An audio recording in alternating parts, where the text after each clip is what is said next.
Hello there, my sleepy knights. And tonight, we have a collection of Grimm Fairy Tales. If you enjoy these cozy bedtime stories, please consider giving us a like, subscribe to the channel, and leave me a comment below. I always love hearing from you, and it helps others find our cozy corner here. You can also support the channel on our Patreon, where you get lots of goodies and early access to all these stories. But for now, let's get cozy and wander in to the world of Grimm.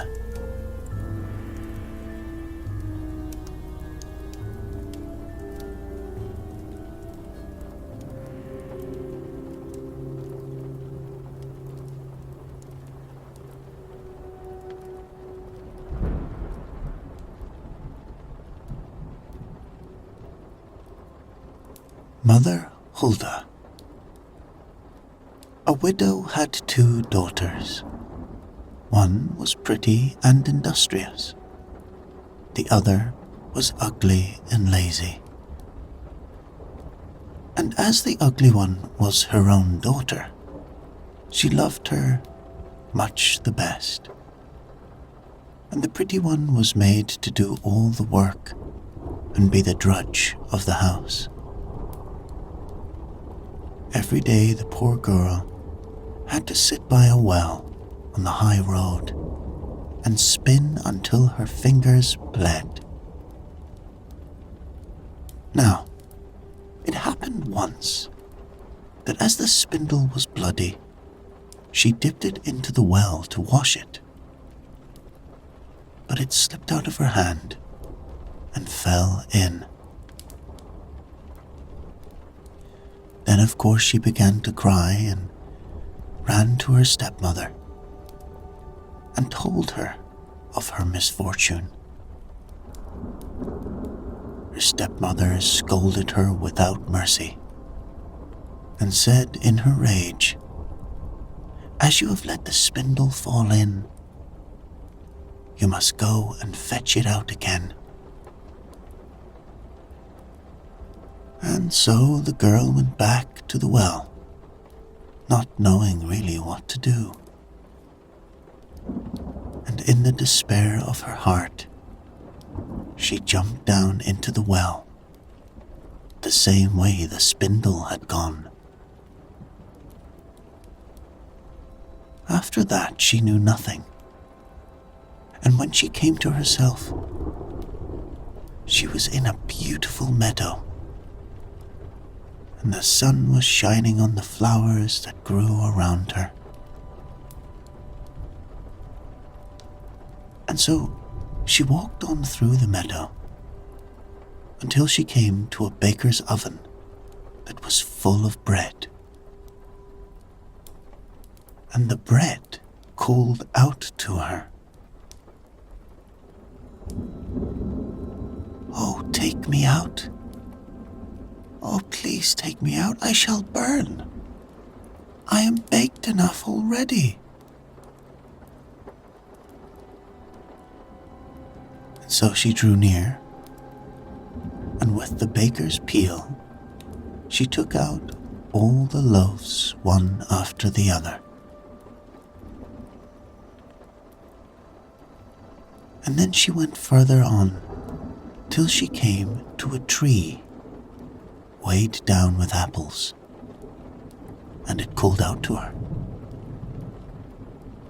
"Oh, shake me. Please shake me. We apples, all of us, are ripe." Then she shook the tree until the apples fell like rain. And she shook until there were no more to fall. And when she had gathered them together in a heap, she went on farther. At last she came to a little house, and an old woman was peeping out of it. She had such great teeth that the girl was terrified and ran away, only for the woman to call her back. "What are you afraid of, my dear child? Come and live with me, and if you do the housework well and orderly, things shall go well with you. You must take great pains to make my bed well, and shake it up thoroughly, so that the feathers fly about. And then, in the world, it snows. For I am Mother Hulda."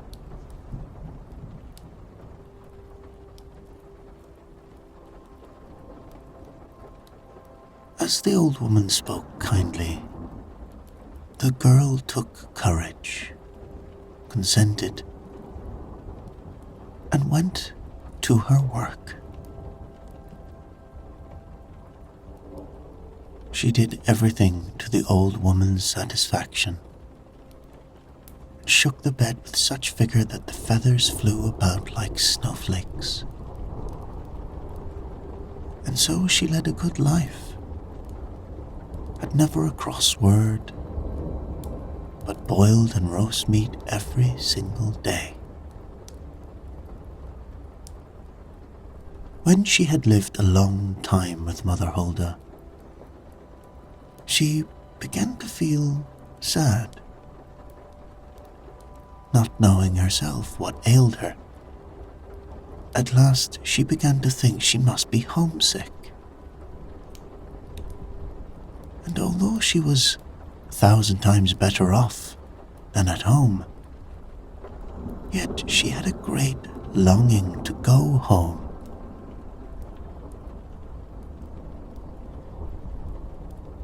At last she said to her mistress, "I am homesick, and although I am very well off here, I cannot stay any longer. I must go back to my own home." Mother Hulda answered, "It pleases me well that you should wish to go home, and as you have served me faithfully, I will undertake to send you there."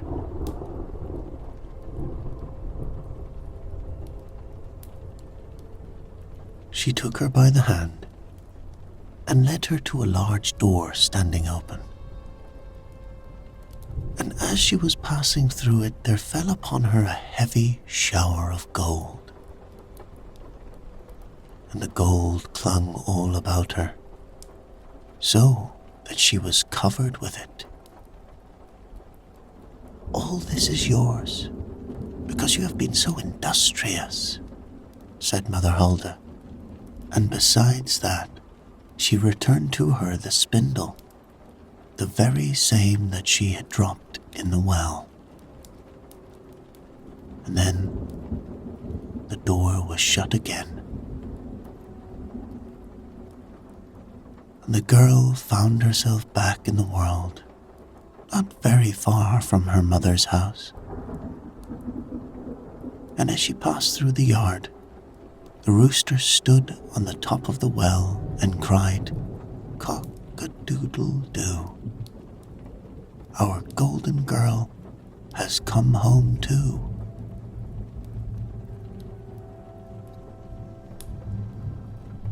Then she went in to her mother, and as she had returned covered with gold, well, she was well received. So the girl related all her story and what had happened to her. And when the mother heard how she came to have such great riches, she began to wish that her ugly and idle daughter might have the same good fortune. So she sent her to sit by the well and spin, and in order to make her spindle bloody, she put her hand into the thorn hedge. Then she threw the spindle into the well and jumped in herself. She found herself like her sister in the beautiful meadow and followed the same path. And when she came to the baker's oven, the bread cried out, "Oh, take me out. Please take me out, or I shall burn. I am quite done already." But the lazy girl answered, "I have no desire to dirty my hands." And she went on farther. Soon she came to the apple tree, who called out, "Oh, shake me, please shake me. We apples, all of us are ripe."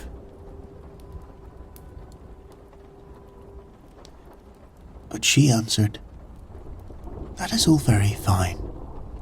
Suppose one of you should fall on my head." And she went on further. When she came to Mother Hulda's house, she did not feel afraid, as she knew beforehand of her great teeth, and entered into her service at once. The first day, she put her hand well to the work, and was industrious, and did everything Mother Hulda told her, because of the gold she expected. But the second day, she began to idle, and the third day still more so that she would not even get up in the morning. Neither did she make Mother Hulda's bed as it ought to have been made, and did not shake it for the feathers to fly about. So of course Mother Hulda soon grew tired of her, and gave her notice, at which the lazy thing was well pleased, and thought that now the shower of gold was coming. And so Mother Hulda led her to the door, and as she stood in the doorway, instead of the shower of gold, a great kettle full of pitch was emptied over her. "This is your reward for your service," said Mother Hulda, and shut the door.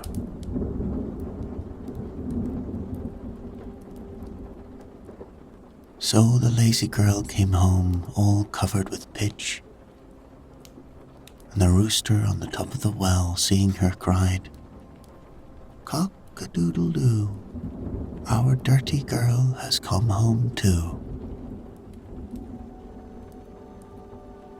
And the pitch remained sticking to her fast, and never, as long as she lived, could it be gotten off.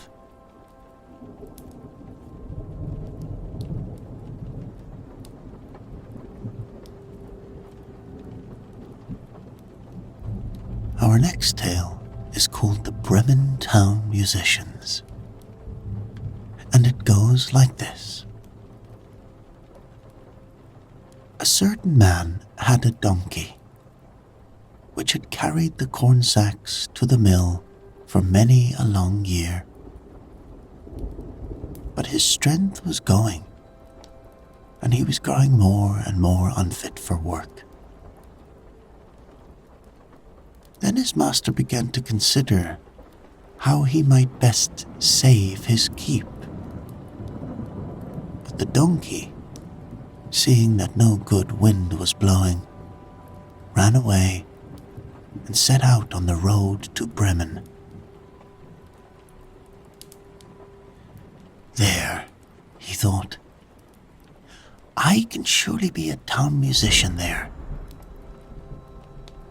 When he had walked some distance, he found a hound lying on the road, gasping like one who had run till he was tired. "What are you gasping so for, you big fellow?" asked the donkey. "Ah," replied the hound.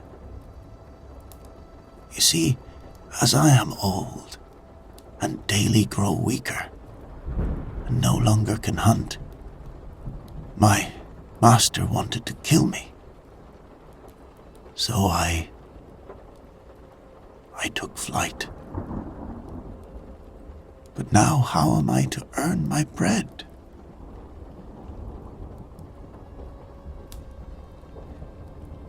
"I'll tell you what," said the donkey. "I am going to Bremen, and shall be a town musician there. Go with me, and engage yourself also as a musician. I will play the lute, and you shall beat the drum."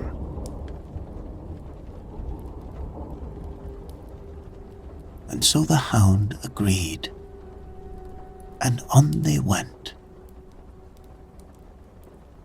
Before long, they came to a cat, sitting on the path, with a face like 3 rainy days. "Now then, old Whiskers, what has gone wrong with you?" asked the donkey. "Oh, who can be merry when his neck is in danger?" answered the cat. "Because I am now getting old. My teeth are worn to stumps, and I prefer to sit by the fire and spin rather than hunt about after mice. My mistress, she wanted to drown me, so I ran away. But now good advice is scarce, so where am I to go?" "Go with us to Bremen. You understand night music, so you can be a town musician."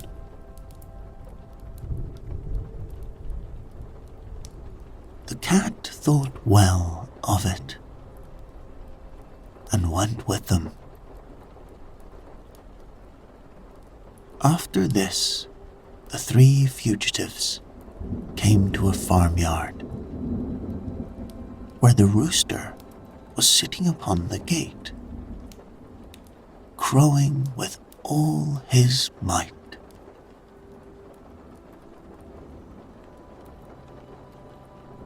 "Your crow goes through and through one," said the donkey.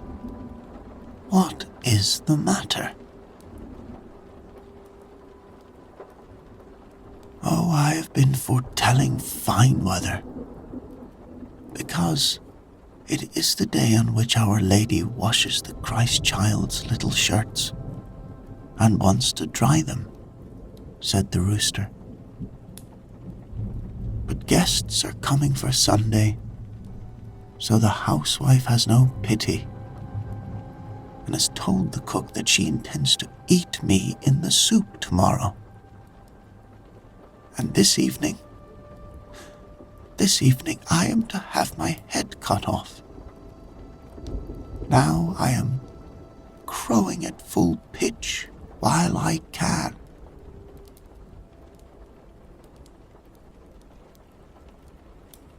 "Ah, but Redcomb," said the donkey, "you had better come with us. We're going to Bremen. You can find something better than death everywhere. You have a good voice, and if we make music together, it must have some quality."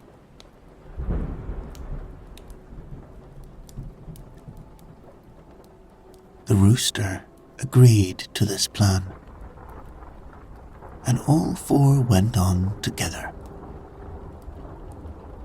They could not, however, reach the city of Bremen in one day, and in the evening they came to a forest where they meant to pass the night. The donkey and the hound laid themselves down under a large tree. The cat and the rooster settled themselves in the branches, but the rooster flew right to the top, where he was most safe, of course.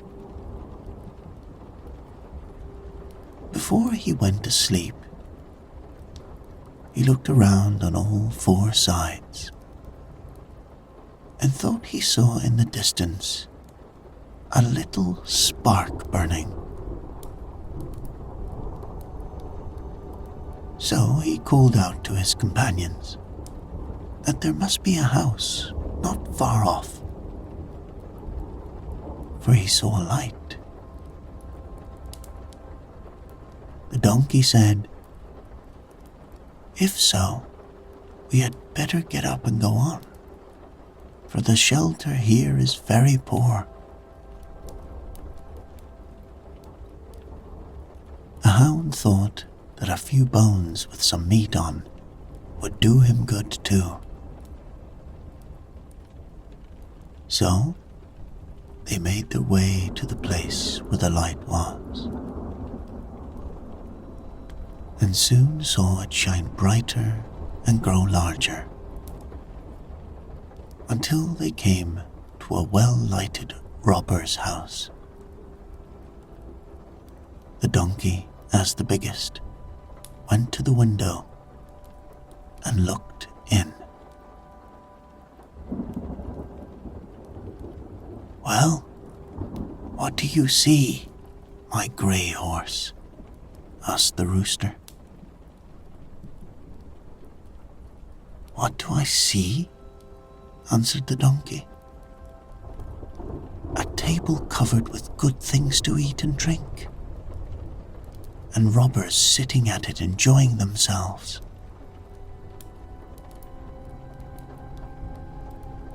"That would be the sort of thing for us," said the rooster. Yes, how I wish we were there," said the donkey. Then the animals took counsel together on how they should manage to drive away the robbers. And at last they thought of a plan.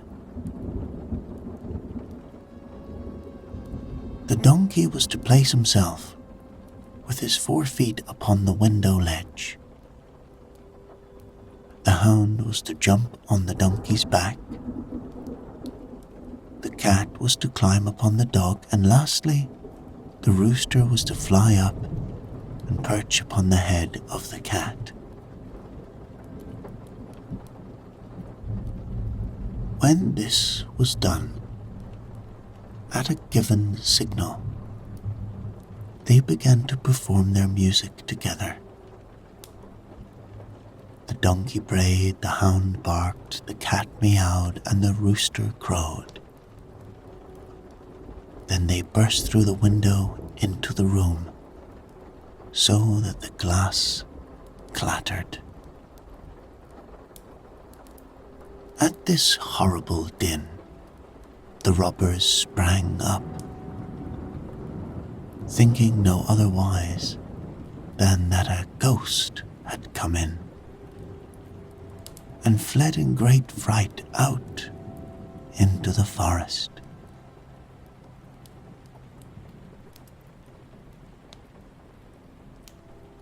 The 4 companions now sat down at the table, well content with what was left, and they ate as if they were going to fast for a whole month.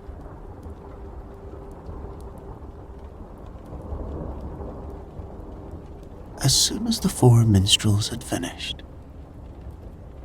they put out the light and each sought for himself a sleeping place according to his nature and to what suited him.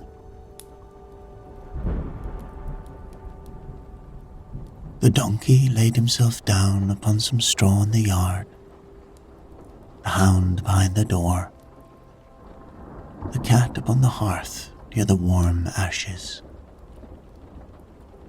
and the rooster perched himself upon a beam on the roof.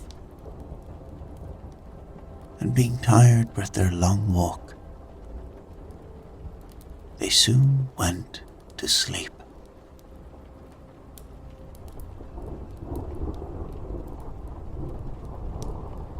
And when it was past midnight, and the robbers saw from afar that the light was no longer burning in their house, and all appeared quiet,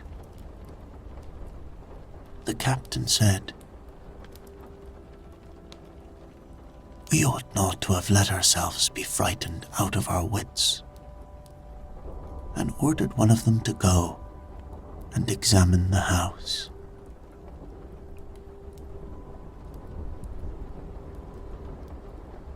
The messenger, finding all still, went into the kitchen to light a candle,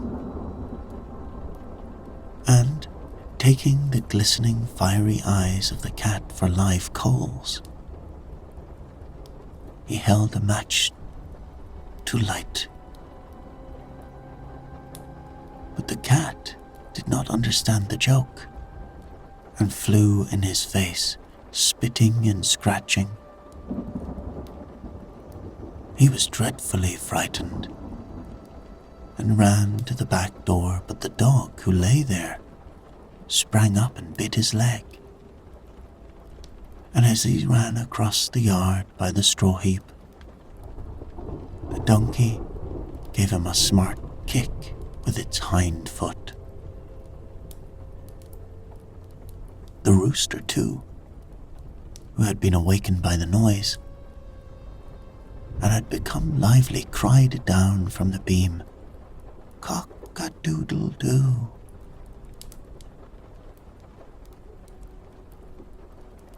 Then the robber ran back as fast as he could to his captain, and he said, "Ah, there is a horrible witch sitting in the house, who spat on me and scratched my face with her long claws. And by the door there stands a man with a knife. He stabbed me in the leg. And in the yard there lies a black monster, who beat me with a wooden club. And above upon the roof sits the judge, who called out, 'Bring the rogue here to me.' So I got away as well as I could."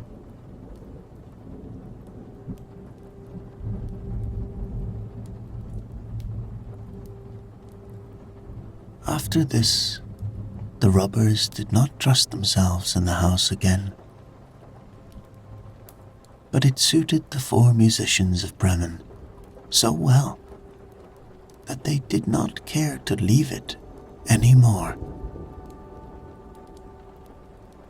And the mouth of him who last told this story is still warm.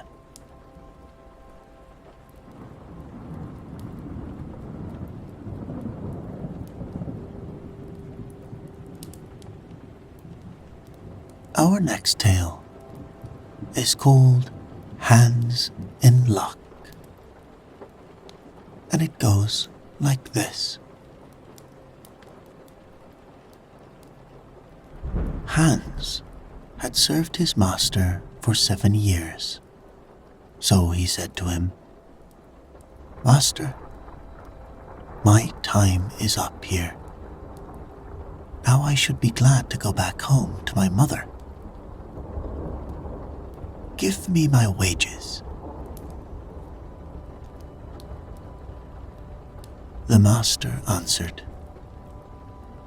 "Yes, you have served me faithfully and honestly, and as the service was so shall be the reward.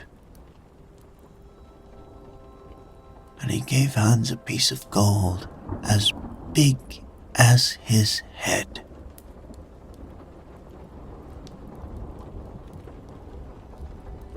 Hans pulled his handkerchief out of his pocket, wrapped up the lump in it, put it on his shoulder, and set out on the way home.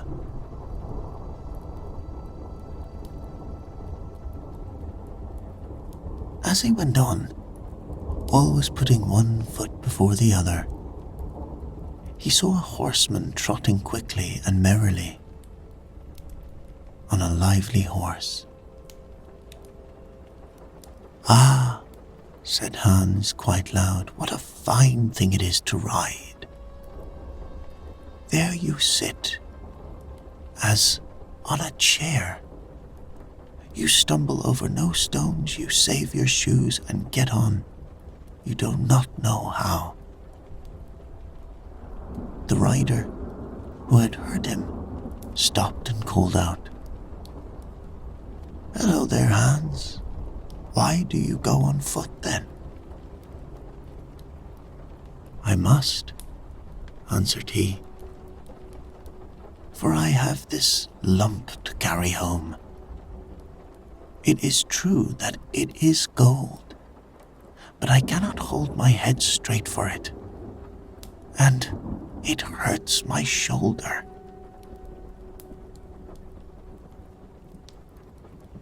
"I will tell you what," said the rider. "We will exchange. I will give you my horse, and you give me your lump." "Yes, with all my heart," said Hans. "But I can tell you, you will have to crawl along with it." And so the rider got down, took the gold, and helped Hans up, then gave him the bridle tight in his hands and said, "If you want to go at a really good pace, you must click your tongue and call out, 'Giddy up, giddy up.'"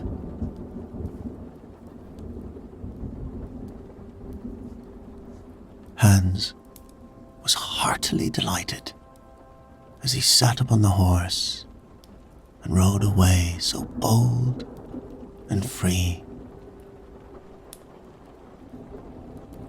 After a little while, he thought that it ought to go a little bit faster. So he began to click with his tongue and call out, "Giddy up, giddy up." The horse put himself into a sharp trot, and before Hans knew where he was thrown off and lying in a ditch which separated the field from the highway. The horse would have gone off too if it had not been stopped by a countryman who was coming along the road and driving a cow before him.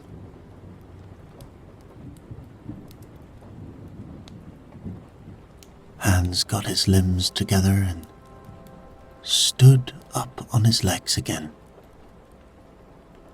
But he was vexed, and he said to the countryman, "It is a poor joke, this riding, especially when one gets hold of a mare like this that kicks and throws one off, so that one has a chance of breaking one's neck. Never again will I mount it. Now, I like your cow, for one can walk quietly behind her and have, over and above one's milk, butter, and cheese, every day without fail. What would I not give to have such a cow?"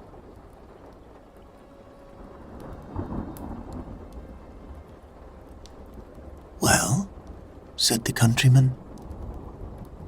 "If it would give you so much pleasure, I do not mind giving the cow for the horse." Hans agreed with the greatest delight. The countryman jumped upon the horse and rode quickly away.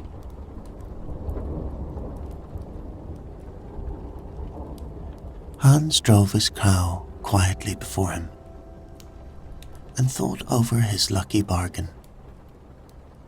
If only I have a morsel of bread, and that can hardly fail me, I can eat butter and cheese with it as often as I like. If I am thirsty, I can milk my cow and drink the milk. Good heart, what more can I want?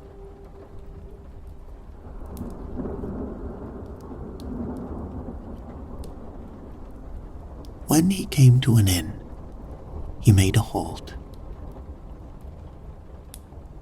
and in his great contentment ate up what he had with him, his dinner and supper. And all he had, and with his last few coins, had half a glass of beer. Then he drove his cow onwards along the road to his mother's village.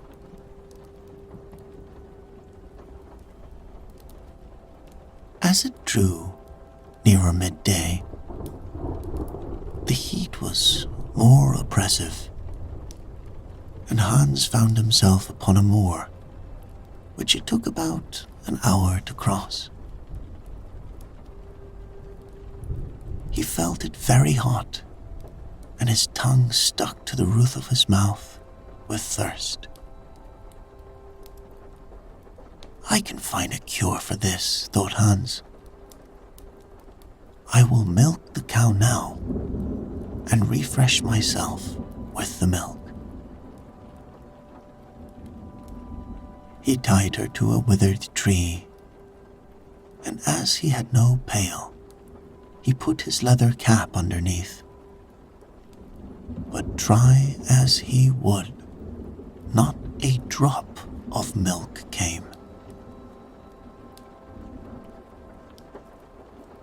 And as he sat himself to work in a clumsy way, the impatient beast at last gave him such a blow on his head with its hind foot that he fell on the ground and for a long time could not think where he was.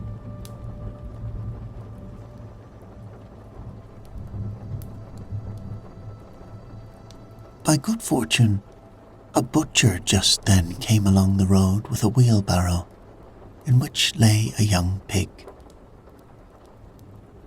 "What sort of trick is this?" cried he, and helped the good Hans up. Hans told him what had happened. The butcher gave him a flask and said, "Take a drink.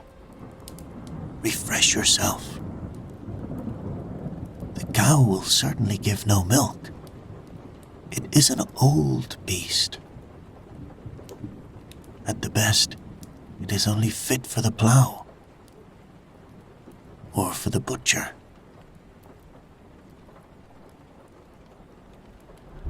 "Well, well," said Hans, as he stroked his hair down on his head. "Who would have thought it? Certainly it is a fine thing when one can kill a beast like that at home. What meat one has! But I do not care much for beef. It is not juicy enough for me, a young pig like that. Now that is the thing to have. It tastes quite different. And then there are the sausages." "Listen, Hans," said the butcher. "Out of love for you, I will exchange, and will let you have the pig for the cow." "Oh, heaven repay you for your kindness," said Hans, as he gave up the cow whilst the pig was unbound from the barrow and the cord by which it was tied was put in his hand. Hans went on and thought to himself how everything was going just as he wished. If he did meet with any vexation, it was immediately set right. Presently, there joined him a lad who was carrying a fine white goose under his arm. They said good morning to each other, and Hans began to tell of his good luck and how he had always made such good bargains. The boy told him that he was taking the goose to a christening feast. "Just lift her," added he, and laid hold of her by the wings. "How heavy she is! She has been fattened up for the last 8 weeks. Whoever has a bit of her when she is roasted will have to wipe the fat from both sides of his mouth."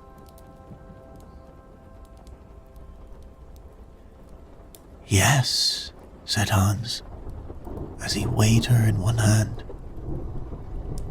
"She is a good weight, but my pig is no bad one." Meanwhile, the lad looked suspiciously from one side to the other and shook his head. "Look here," he said at length. "It may not be all right with your pig. In the village through which I passed, the mayor himself had just one stolen out of its sty. I fear that you have gotten hold of it there. They have sent out some people, and it would be bad business if they caught you with the pig. At the very least, you would be shut up in a dark hole."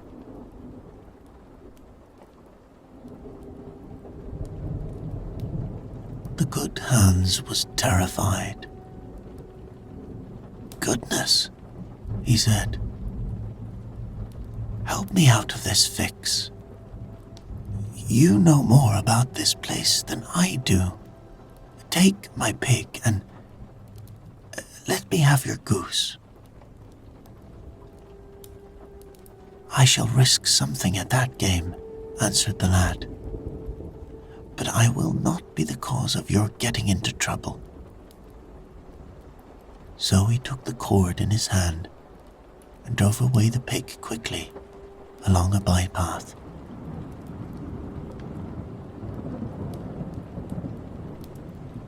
The good Hans, free from care, went homewards with the goose under his arm. "When I think it over properly," said he to himself, "I have even gained by the exchange. First, there is the good roast meat, then the quantity of fat which will drip from it, and which will give me dripping for my bread for a quarter of a year, and lastly the beautiful white feathers. Oh, I will have my pillow stuffed with them, and then indeed I shall go to sleep without rocking. How glad my mother will be."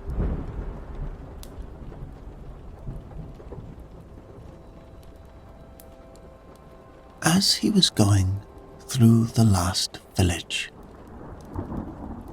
there stood a scissors grinder with his barrow. As his wheel whirred, he sang, "I sharpen scissors and quickly grind. My coat blows out in the wind behind."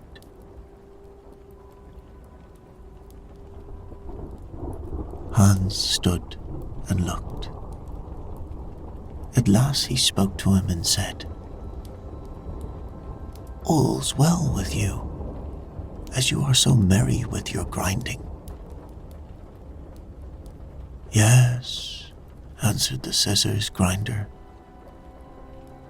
"The trade has a golden foundation.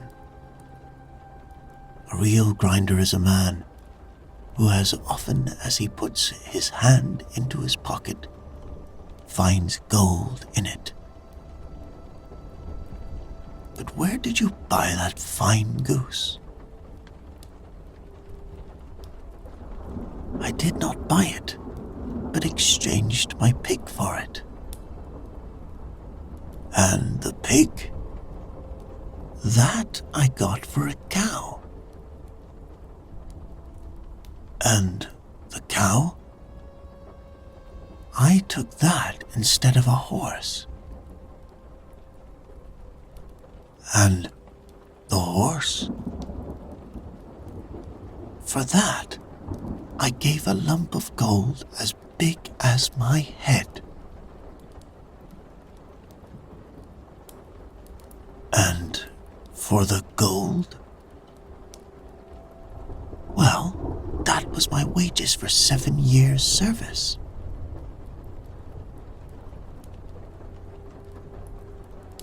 "You have known how to look after yourself each time," said the grinder.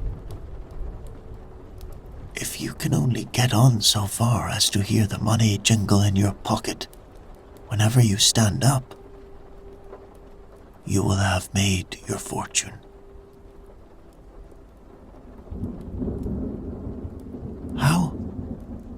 How shall I manage that?" said Hans. "You must be a grinder, as I am. Nothing particular is wanted for it but a grindstone. The rest finds itself. I have one here. It is certainly a little worn, but you need not give me anything for it but your goose. Will you do it?"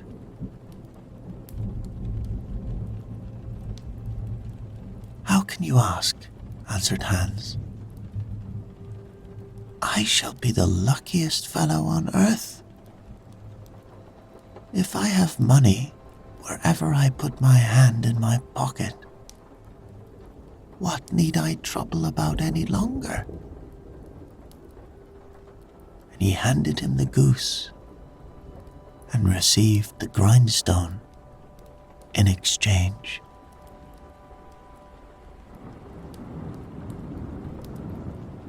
"Now," said the grinder, as he took up an ordinary heavy stone that lay by him,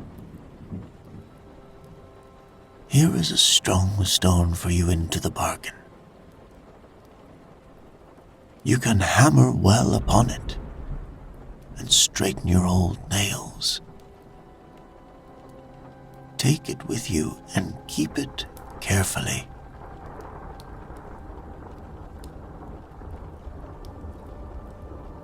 Hans loaded himself with the stones and went on with a contented heart.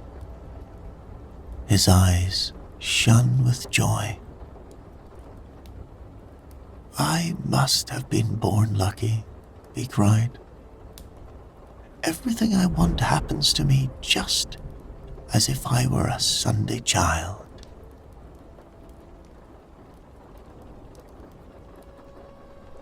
Meanwhile, as he had been on his leg since daybreak,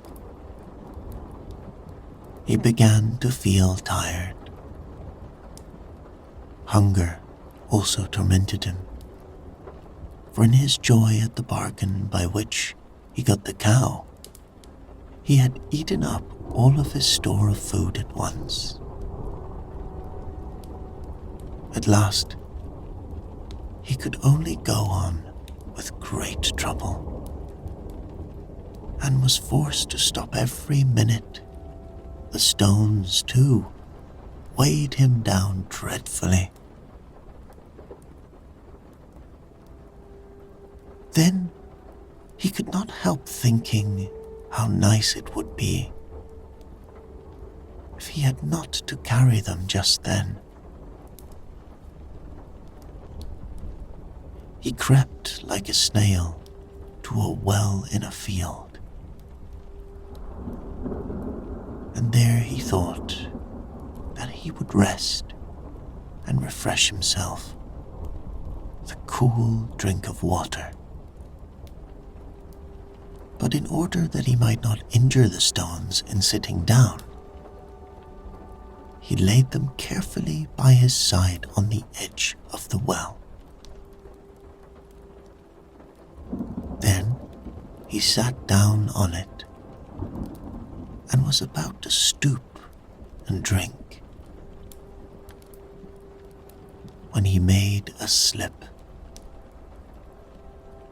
pushed against the stones, and both of them fell into the water.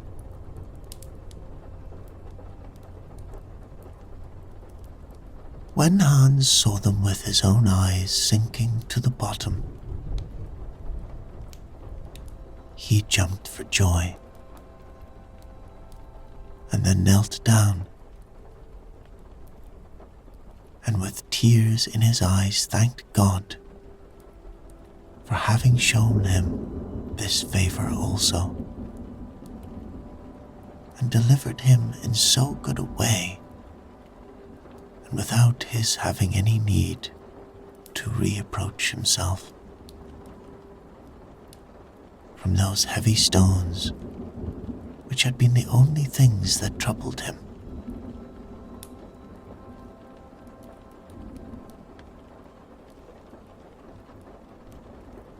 There is no man under the sun so fortunate as I, he cried out. With a light heart and free from every burden, he now ran on until he was with his mother at home.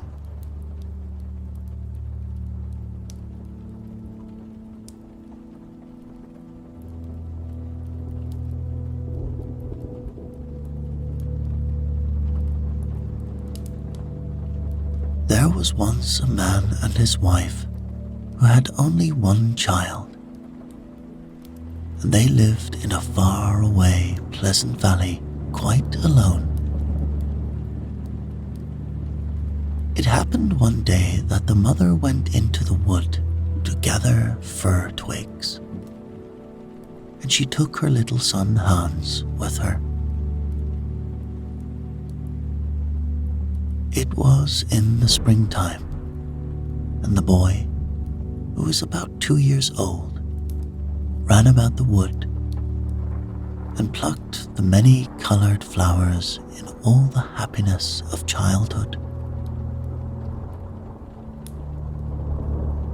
Suddenly, there sprang out upon them from the bushes 2 robbers.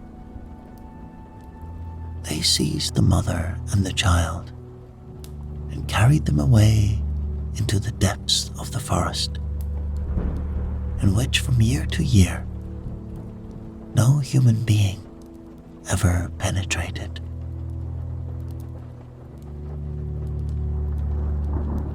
In vain, the poor woman entreated the robbers to let her and her child go. They had hearts of stone and would not listen to her prayers, but led them both away. After dragging them through dust and thorn bushes for nearly 2 hours, they came to a rock in which there was a door, and the robber knocked. It was very quickly opened, and after passing through a long dark passage, they came into a large cave, which was lighted by a fire burning on the hearth.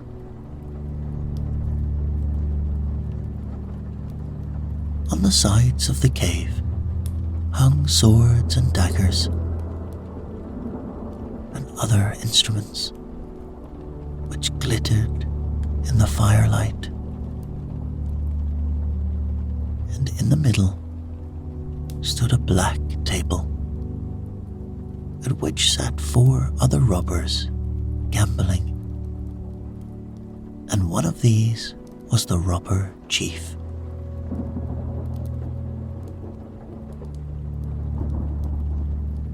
He came forward when he saw the woman, addressed her kindly, and told her to be at peace and without anxiety, for that no one should hurt her in this cave.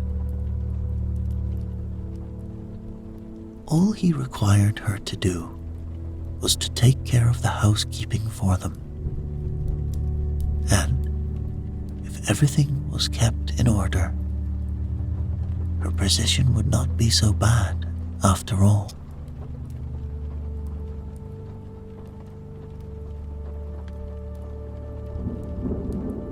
Then they gave her something to eat, pointed to a bed in which she and her child could sleep.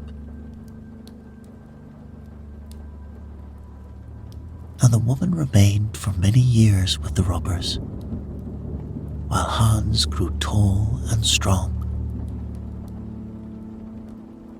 His mother told him stories, taught him to read from an old book of chivalry, which she had found in the cave.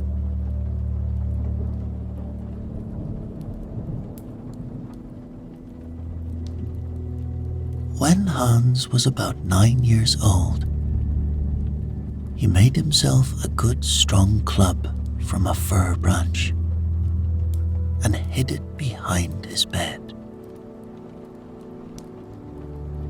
He then went to his mother and said, "Dear mother, do tell me just once where my father is. I want to see him so much." But his mother was silent. She would not tell him, because she feared it would create in him a longing for home, and she knew the wicked robbers not let him go away from the cave. Yet she felt heartbroken to think that Hans could not go to his father.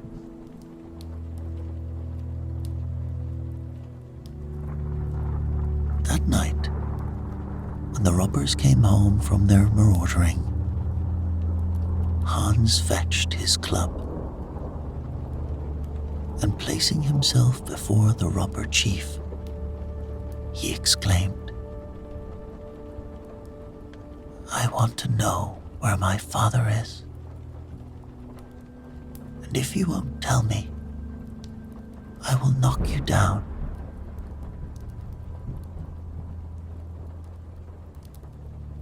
The chief just laughed, gave Hans such a box on the ear, that he rolled under the table like a ball. Hans got up quickly without a word, but he thought to himself, "I will wait another year before I ask again. I shall manage better next time."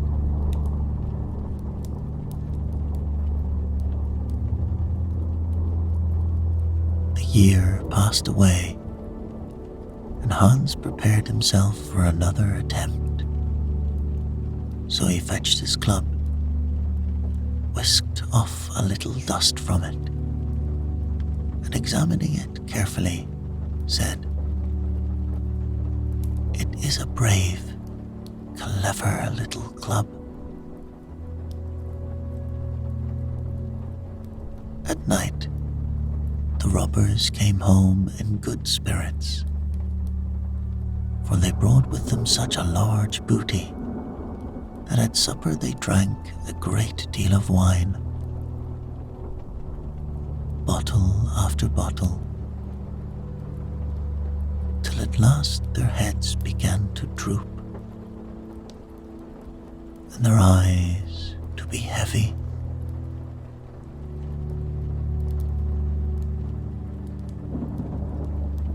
Then Hans took up his club,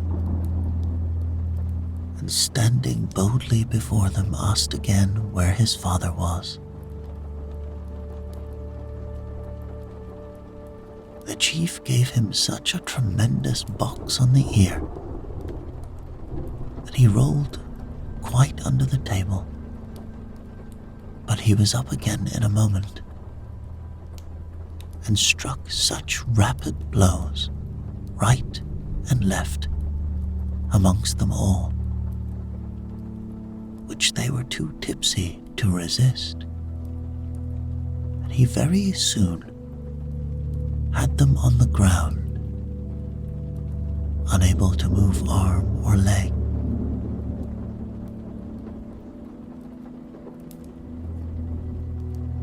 His mother stood in the corner watching him, full of wonder at her boy's bravery and strength. When his work was finished, he went to his mother and said, "I have been in earnest this time,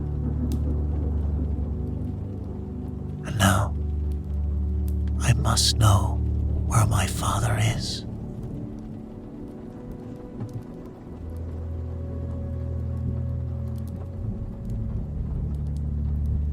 "Dear Hans," she replied, "we will go and search till we find him."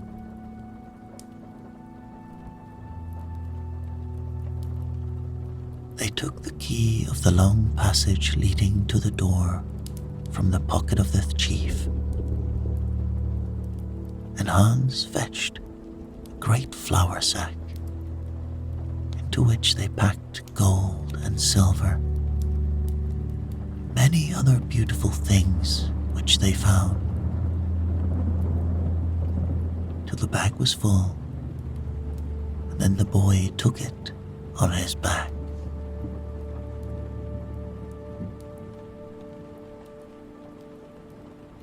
When they left the cave, the change from the darkness almost put out his eyes. But presently he got used to the daylight and the green wood, the bright flowers, song of the birds. The glorious sun shining in the sky delighted the boy's heart. He stood looking around him with astonishment, as if he could not understand it. But his mother led him away, and for around 2 hours they wandered about before they could find the road to their cottage.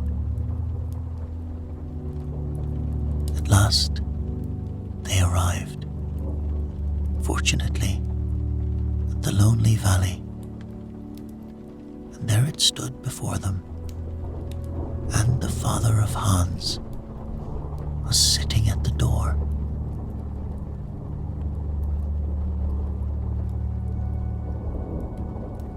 When he recognized his wife and heard that Hans was his son, he wept for joy, for he had long supposed that they were both dead.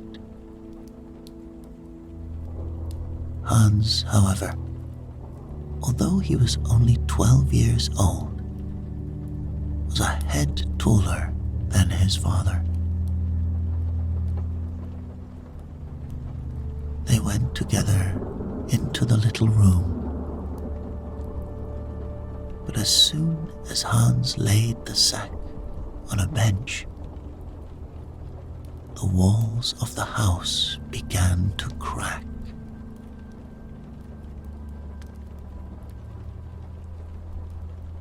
The bench broke first, and then the floor, so that the heavy sack sank through into the cellar below. "Bless me," cried the father. "What are you doing, Hans? Why is the house falling about our ears?"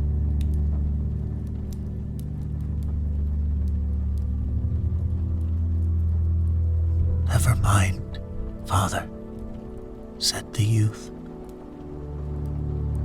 "Don't let any gray hairs grow over that trouble. There is in my bag more than enough to pay for building a new house."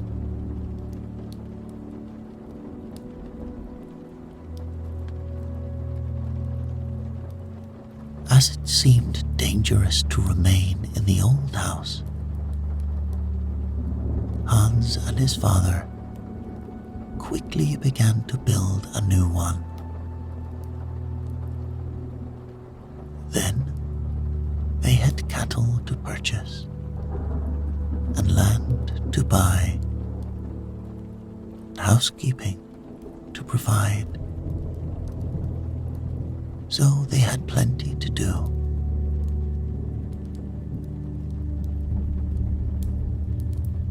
Hans cultivated the fields, and when he followed the plough and guided it through the ground, the oxen had scarcely any weight to draw. He was so strong. The next spring, Hans asked his father to keep the money he had brought from the robber's cave, and said that all he wanted was a heavy walking stick to take with him on his travels, as he intended to visit distant lands.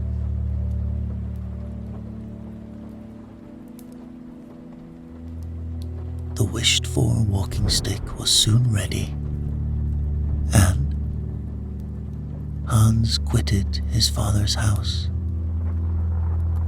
and journeyed on till he came to a dark, woody forest.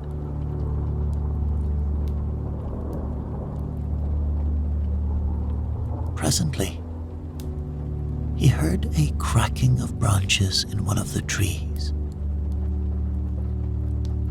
and looking up, he saw a great overgrown fellow winding and twisting a cord round a fir tree and bending the tree as if it had been a willow twig.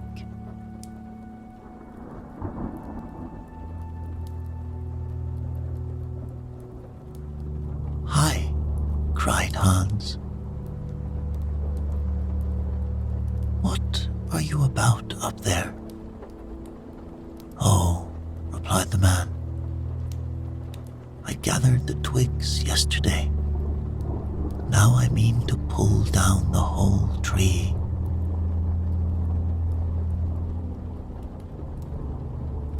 "I like that," thought Hans.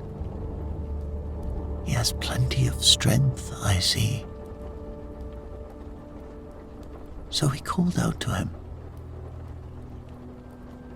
"Leave the tree alone and come with me."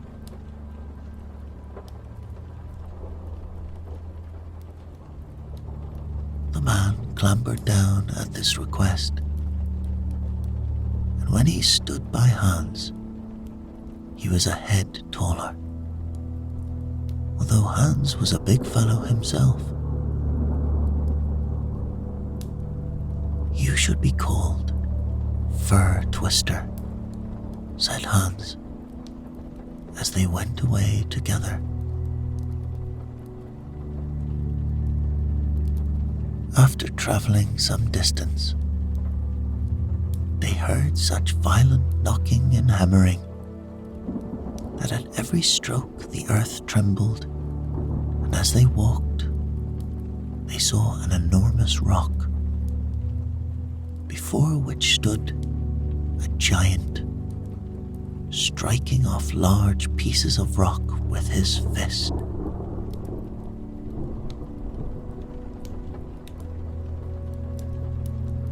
Hans asked him what he was doing, and he replied, "When I want to sleep at night, the bears and wolves and all sorts of wild animals come sniffing and yelping around me, and they will not let me close my eyes. So, I am going to make a cave in this rock, that I may lie at night in peace."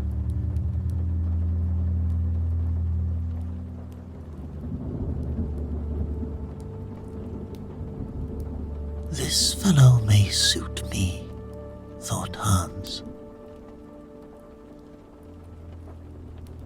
So he said, "Leave your house building and go with me, and you shall be called Rock Splitter."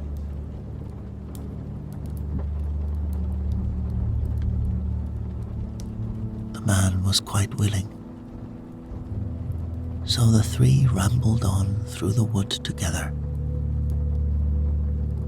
and wherever they came, the wild animals fled in terror from their path.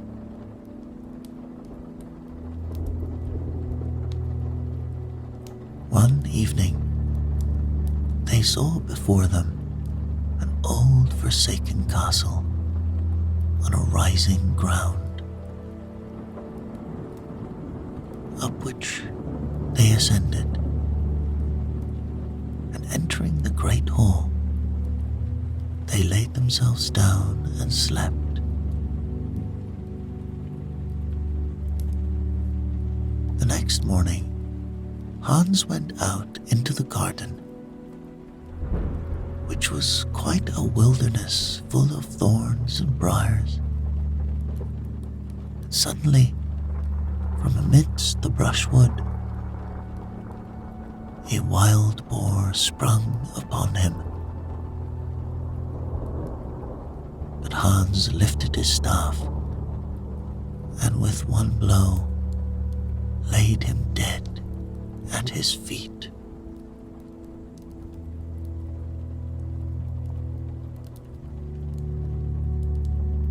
Then he took the dead animal on his shoulder and carried him into the castle. They roasted a portion of the flesh for dinner and enjoyed themselves, feeling quite content, for they had now sufficient food to last for some time.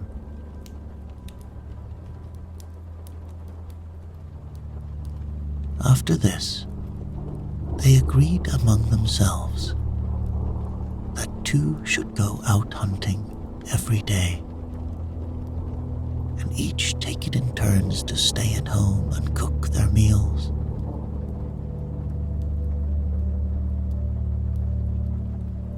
The first day, the fur twister remained at the old castle,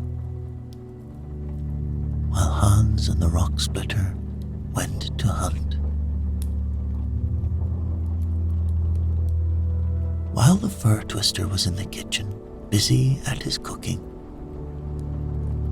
there came a little withered up old man to the castle and demanded meat.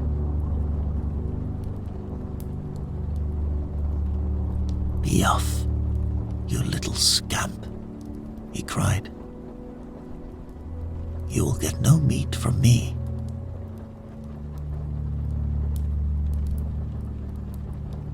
To the astonishment of the fur twister, the little insignificant-looking old man sprang upon him, and before he could prevent him, beat him so terribly that he fell to the ground and gasped for breath. But the little man did not go away till he had vented his rage upon him.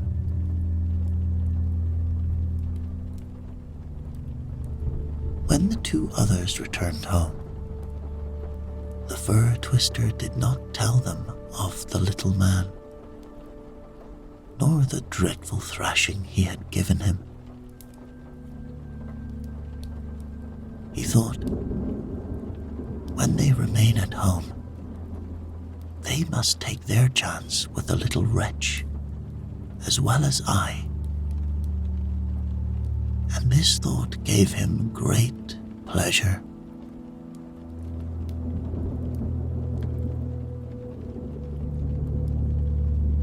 The following day, the rock splitter remained at home. The same visitor made his appearance. When the little man found the meat again refused, he attacked the rock splitter in the same way and beat and overpowered him as he had done the other. At last, the day came for Hans to stay at home, and though the others knew what he would have done to endure, they both remained silent and thought Hans ought to taste the soup as well as they.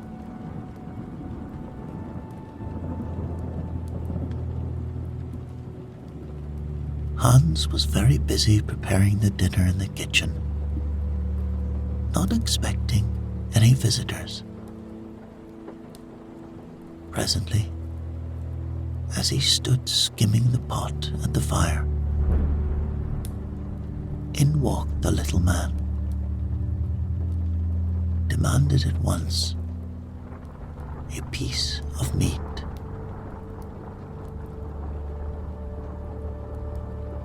The poor little wretch is hungry, thought Hans. I will give him my share, that the others may not come short. So, he offered him a piece of meat. As soon as the dwarf devoured it, he asked for more. And the good-natured Hans gave him some a second time and said, "This is a beautiful piece, and you must be contented with it."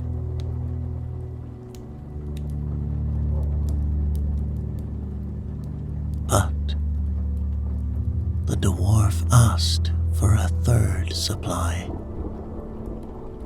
and when Hans refused, the wicked little wretch was just going to spring upon him and serve him as he had served the other two. But he was mistaken this time. Hans, without much exertion, gave him 2 such severe cuts that he rushed down the steps of the castle in surprise and fright. Hans, in his haste to run after him, fell down and rolled over and over, so that he lost time. And when he had recovered himself, the dwarf was far away.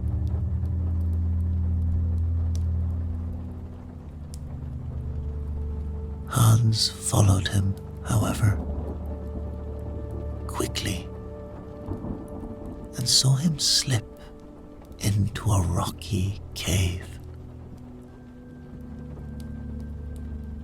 So after taking particular notice of the place,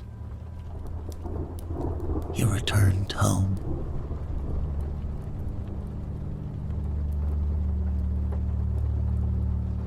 The other two, when they reached the castle, were astonished to see Hans quite well and unhurt. But he told them all what had happened. Then they could not any longer be silent about the dwarf's visits and how he had treated them all. Hans laughed and he said, "It served you right. Why should you have been so greedy with your meat? But still, it is too bad to think that such great fellows as you should have been thrashed by a dwarf."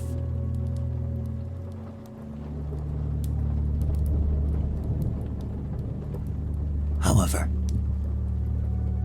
they all determined to punish the little wretch. Now they knew where to find him. So they took a large basket and a strong cord and went to the cave in the rocks, into which the dwarf had slipped.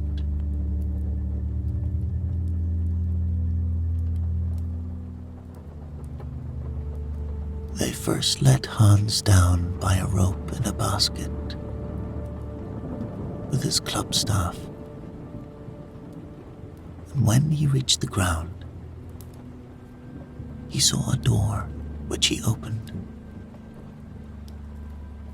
and in a kind of room sat a most beautiful young lady, more beautiful than Hans had ever seen. And near her stood the dwarf, grinning at him like a baboon.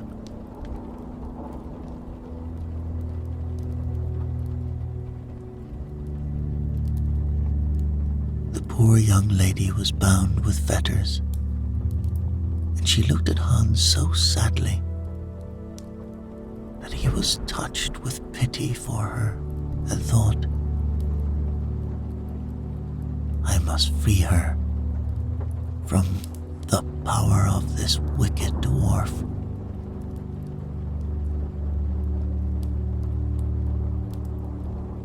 He turned quickly, and with one stroke of his heavy walking staff, the little wretch fell to the ground, dead.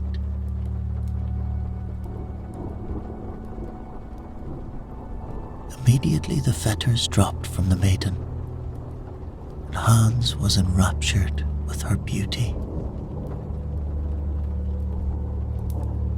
She told him that she was a king's daughter who had been stolen from her home by a wicked count,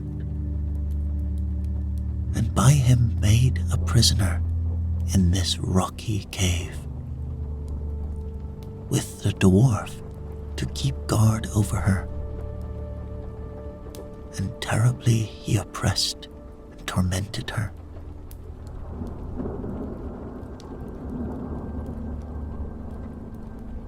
Upon hearing this, Hans placed the maiden in the basket and called to his companions to draw her up.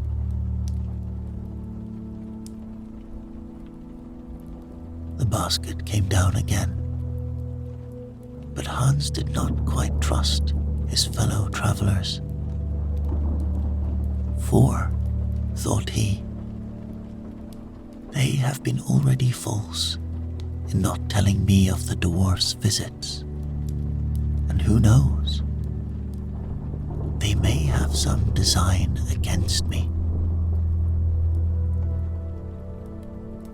So he placed his heavy staff in the basket, and it was fortunate for him that he did so. For when the basket was halfway up, they let go the cord, and if Hans had really been sitting in it, he must have been dashed to pieces.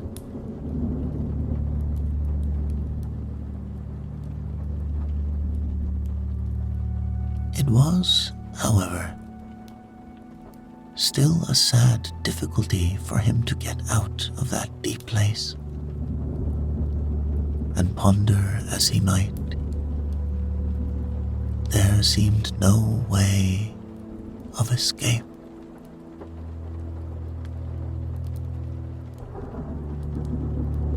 It is very hard, he said to himself, to know that I must stay here and be starved.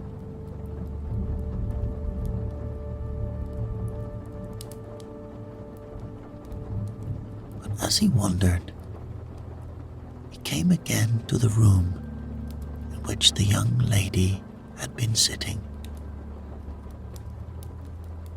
and saw on the finger of the dead dwarf a ring, sparkling and glittering. He drew off the ring and placed it on his own finger, and as he turned it round, he suddenly heard a rushing sound over his head.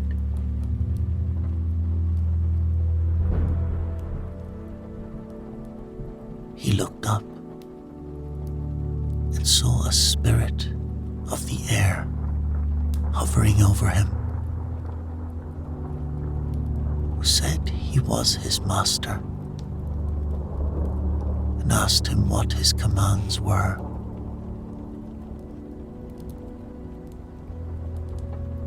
Hans felt at first quite bewildered, but on saying he wished to be drawn up out of that cave, in a moment he was obeyed, and it appeared to him as if he flew.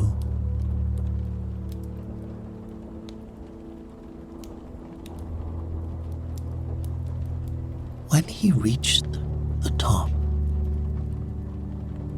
none of his companions were to be seen,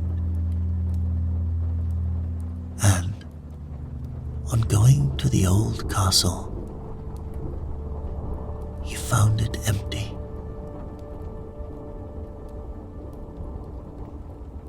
The fir twister and the rock splitter had gone away and taken the beautiful lady with them.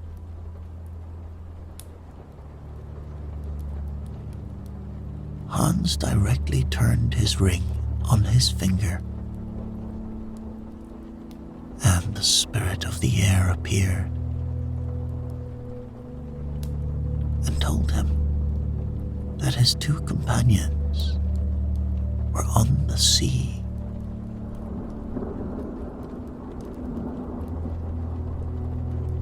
Hans ran with all his might down to the seashore, and was just in time to see, at a distance, a boat in which his false companions were rowing away as fast as they could.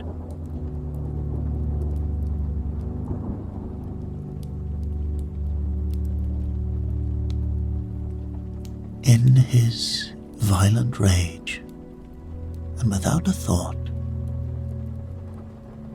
he jumped into the water, still carrying his heavy staff, and attempted to swim after them. The weight of his staff dragged him down, and he was on the point of sinking when he thought about the ring.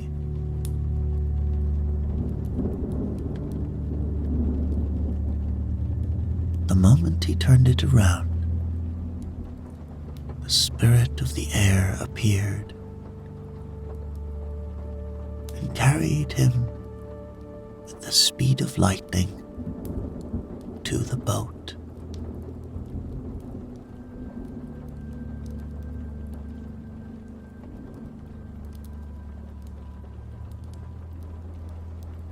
He sprang in, and with 2 or 3 blows of his staff, he gave his false companions the reward they deserved, and threw them into the water. He then rowed away quickly with the princess, whom he had twice rescued, and on reaching the shore, he at once took her home to her father and mother, who were full of joy at finding her still alive and well. And Hans married that beautiful princess and lived ever after in the greatest happiness.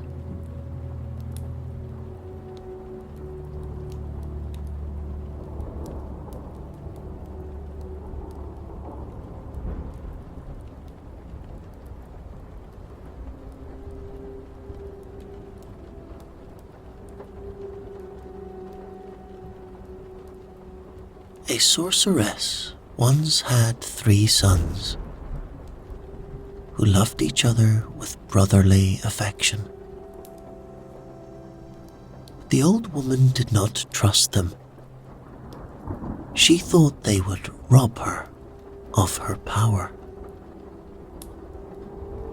So she turned the eldest into an eagle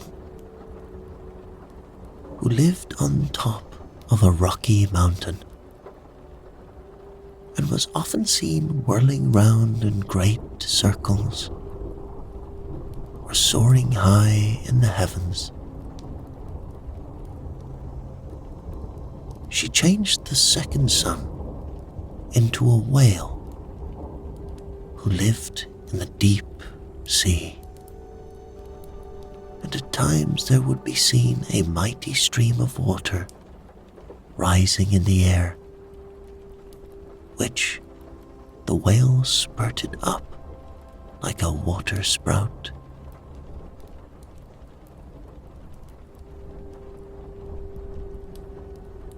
Each of the brothers, however, had the privilege of resuming their own natural forms for 2 hours each day. The third son, who feared that his mother might turn him into a wild beast, such as a bear or a wolf, went away secretly from home. He had heard, also, that in a beautiful castle called the Castle of the Golden Sun lived a beautiful princess who was under the spell of the sorcerer, and he longed to set her free.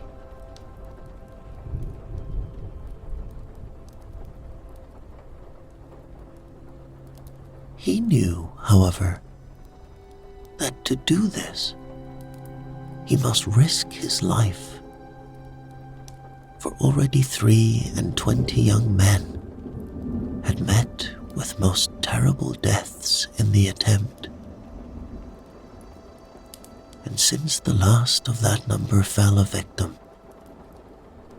none had dared to venture near the spot.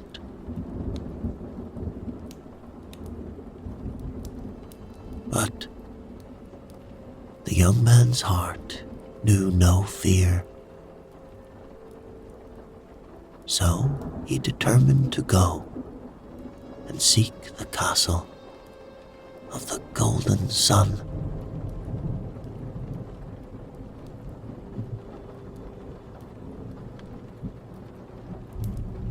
He had been traveling for a long time without finding it,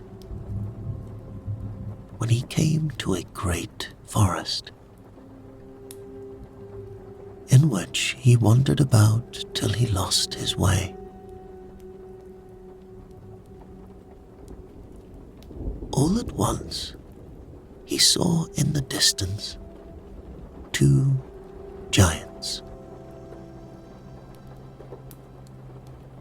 who beckoned to him with their hands. And when he approached, they asked him what he was doing there.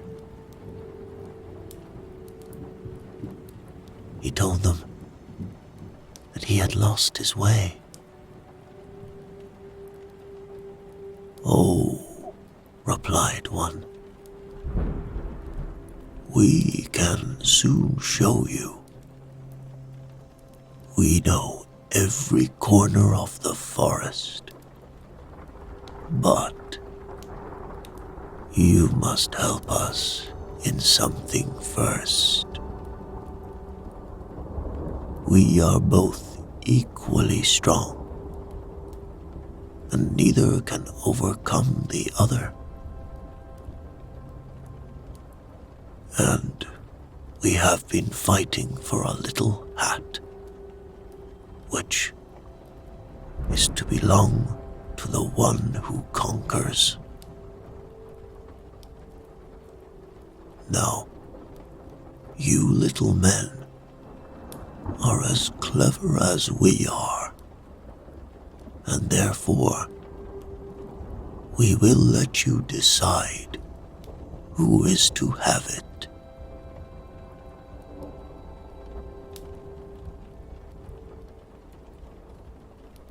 "How can I fight with you for an old hat?" replied the youth. "Ah," they replied,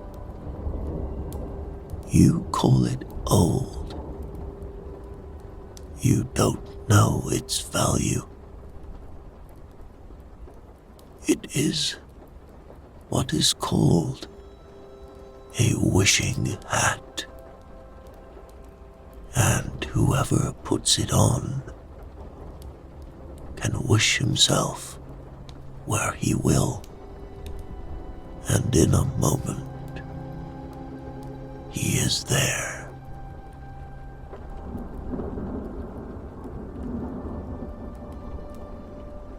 "Give me the hat," said the young man. "I will go on a little way, and when I call you must both run a race to overtake me. And whoever reaches me first, to him that hat shall belong."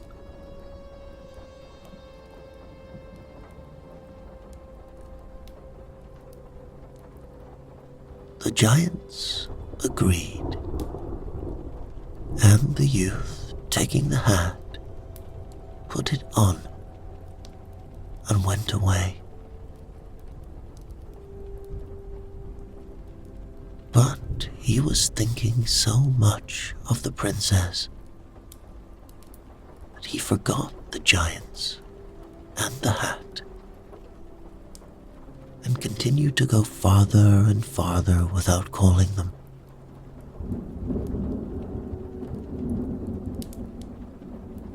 Presently he sighed, and he said, "Ah, if I were only at the castle of the Golden Sun."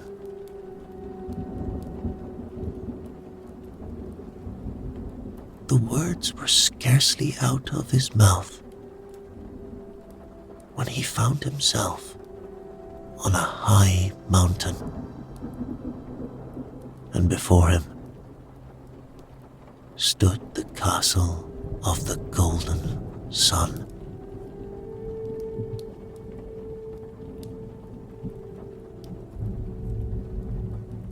He stepped in through the open door and went from room to room,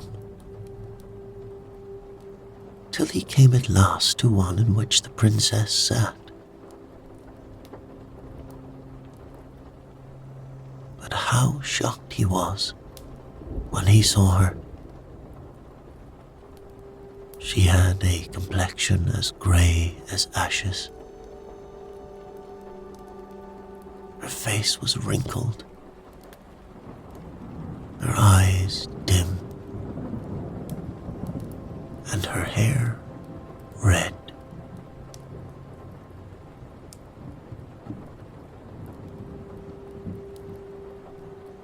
"Are you the king's daughter, whose beauty is so renowned?" he cried. "Ah," she replied, "this is not my own shape. The eyes of mankind can only see me in this hideous form and appearance, for I am under a spell.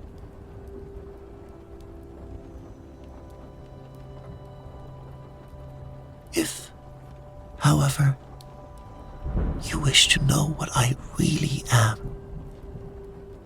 you must look in the mirror, which never allows itself to be mistaken, but represents my image truthfully.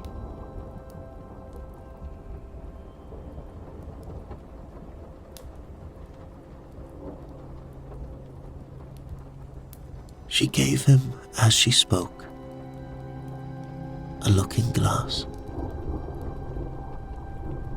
and he saw in it the representation of a beautiful maiden, as the world once knew her, with the tears of sorrow running down her cheeks.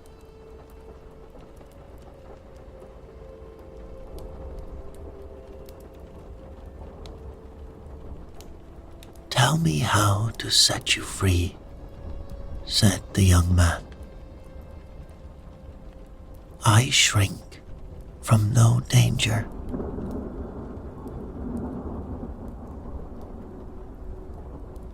She replied, "Whoever can obtain a crystal ball and hold it before the sorcerer will destroy his power,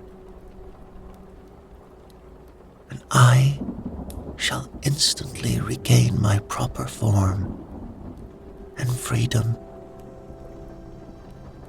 But," she continued, "so many have already lost their lives in the attempt, and it really pains me to think that your young blood should flow. If you venture to encounter such a dangerous undertaking."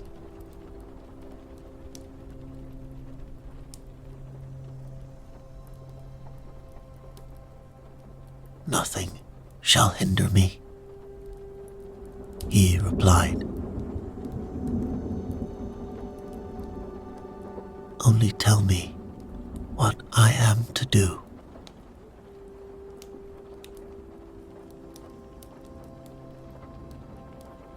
"You shall know all," said the princess. "Now listen. You must climb to the top of the mountain upon which this castle stands, and there you will find a wild buffalo standing by a spring. With him, you must fight. And if you are so fortunate as to kill him, a phoenix will rise out of his dead body.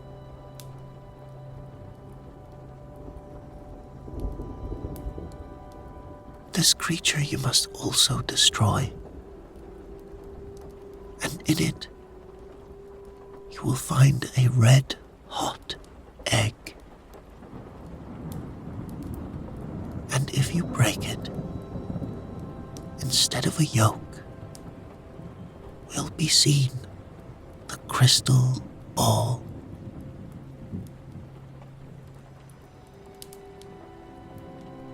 But you must be careful not to let the egg fall on the ground. If you do, it will immediately ignite and burn up everything near it. The egg also will melt, and with it the crystal ball, so that all your trouble will be lost.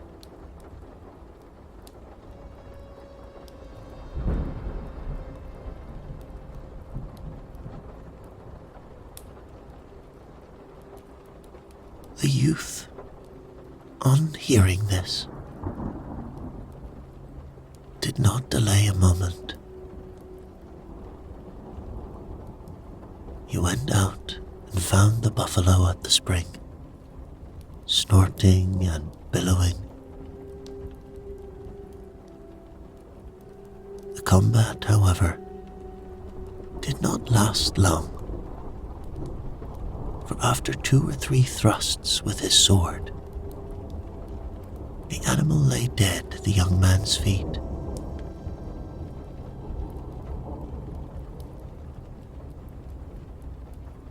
In a moment, there rose a fiery bird from the buffalo's body,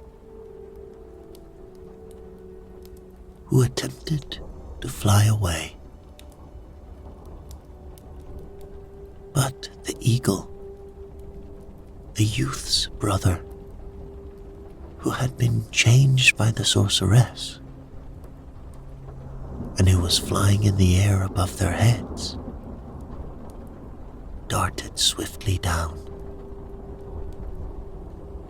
drove the bird towards the sea, and so wounded it with its beak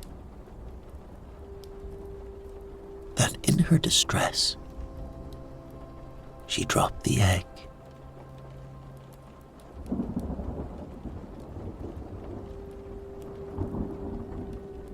It did not fall into the sea, but on a fisherman's little hut, which stood on the shore. And immediately the hut and all around it were in flames.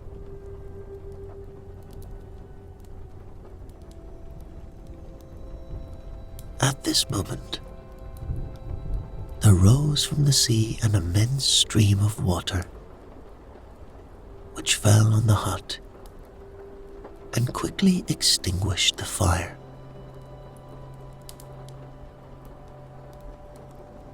The second brother, the whale, while swimming that way, had also been able to assist the youth by squirting up the water, as whales do.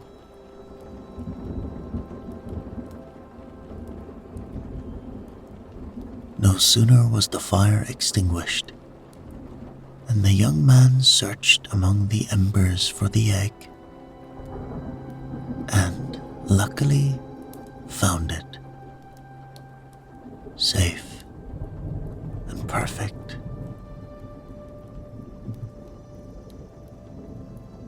It had not melted, but the sudden rush of the cold water had broken the shell,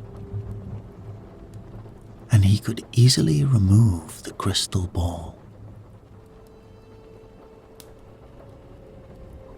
The youth went immediately to the sorcerer and held the ball before him.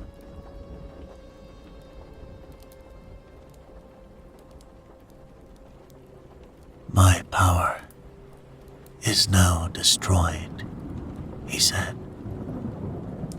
"and you are the king of the castle of the Golden Sun. You can also restore your brothers to their natural forms whenever you like."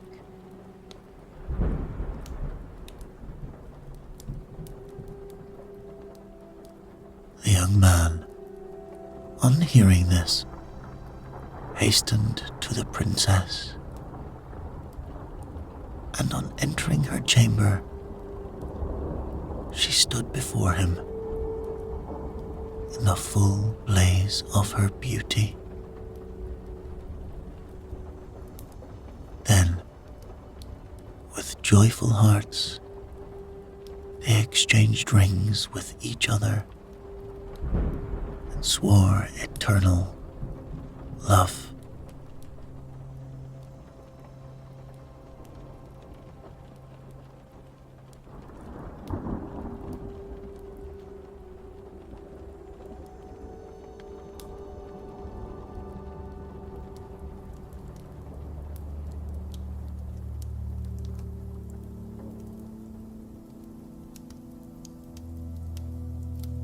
In old times, when wishing still helped one, there lived a king whose daughters were all very beautiful.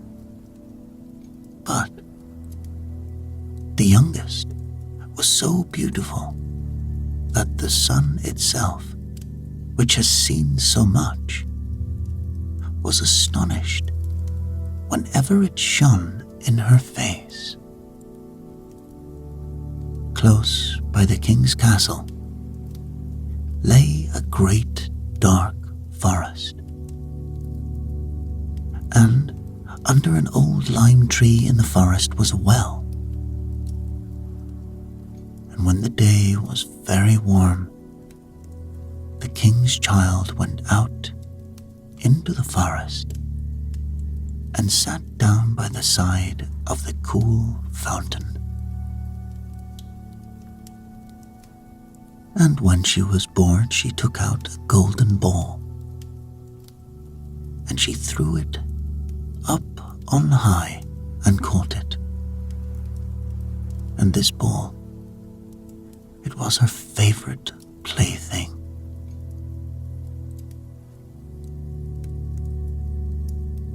Now, it so happened that on one occasion, the princess's golden ball did not fall into the little hand which she was holding up for it, but onto the ground beyond, and rolled straight into the water.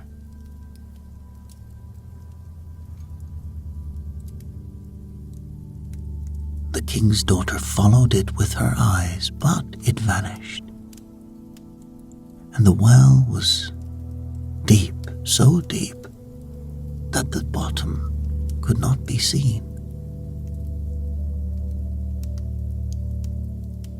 On this she began to cry, and cry louder and louder, and could not be comforted. And as she thus lamented, someone said to her, "What ails you, king's daughter? You weep so that even a stone would show pity." She looked round to the side from whence the voice came, and she saw a frog stretching forth its thick, ugly head from the water. "Ah, old water splasher, is it you?" said she. "I am weeping for my golden ball, which has fallen into the well."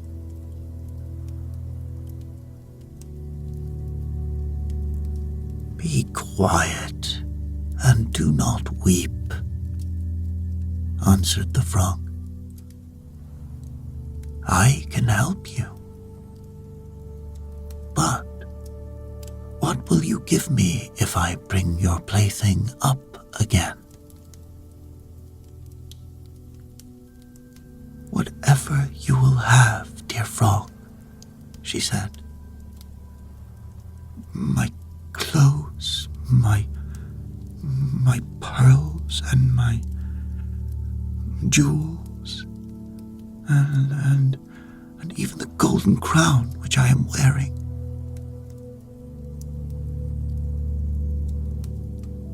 The frog answered, "I do not care for your clothes, or your pearls, and your jewels, or your golden crown. But if you will love me and let me be your companion and playfellow, and sit by you at your little table and eat off your little golden plate, and drink out of your little cup, and sleep in your little bed, if you will promise me this, I will go down below, and I will bring you your golden ball up again."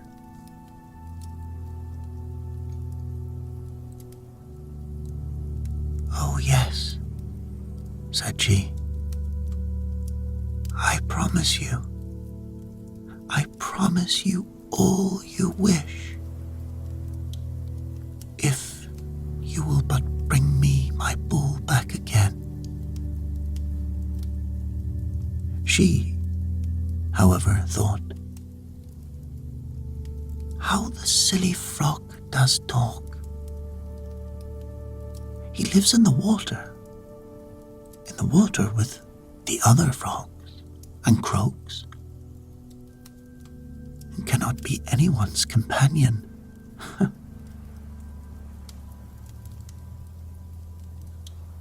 But the frog, when he had received this promise, put his head into the water and sank down, and in a short while came swimming up again with the ball in his mouth, and he threw it onto the grass. Well, the king's daughter was delighted to see her pretty plaything once more, and she picked it up, and she ran away with it. "Wait, wait," said the frog. "Take me with you. I cannot run as you can." But what did it avail him to scream his croak after her as loudly as he could? She did not listen to it. She hurried home, and soon forgot the poor frog. He was forced to go back into his well again.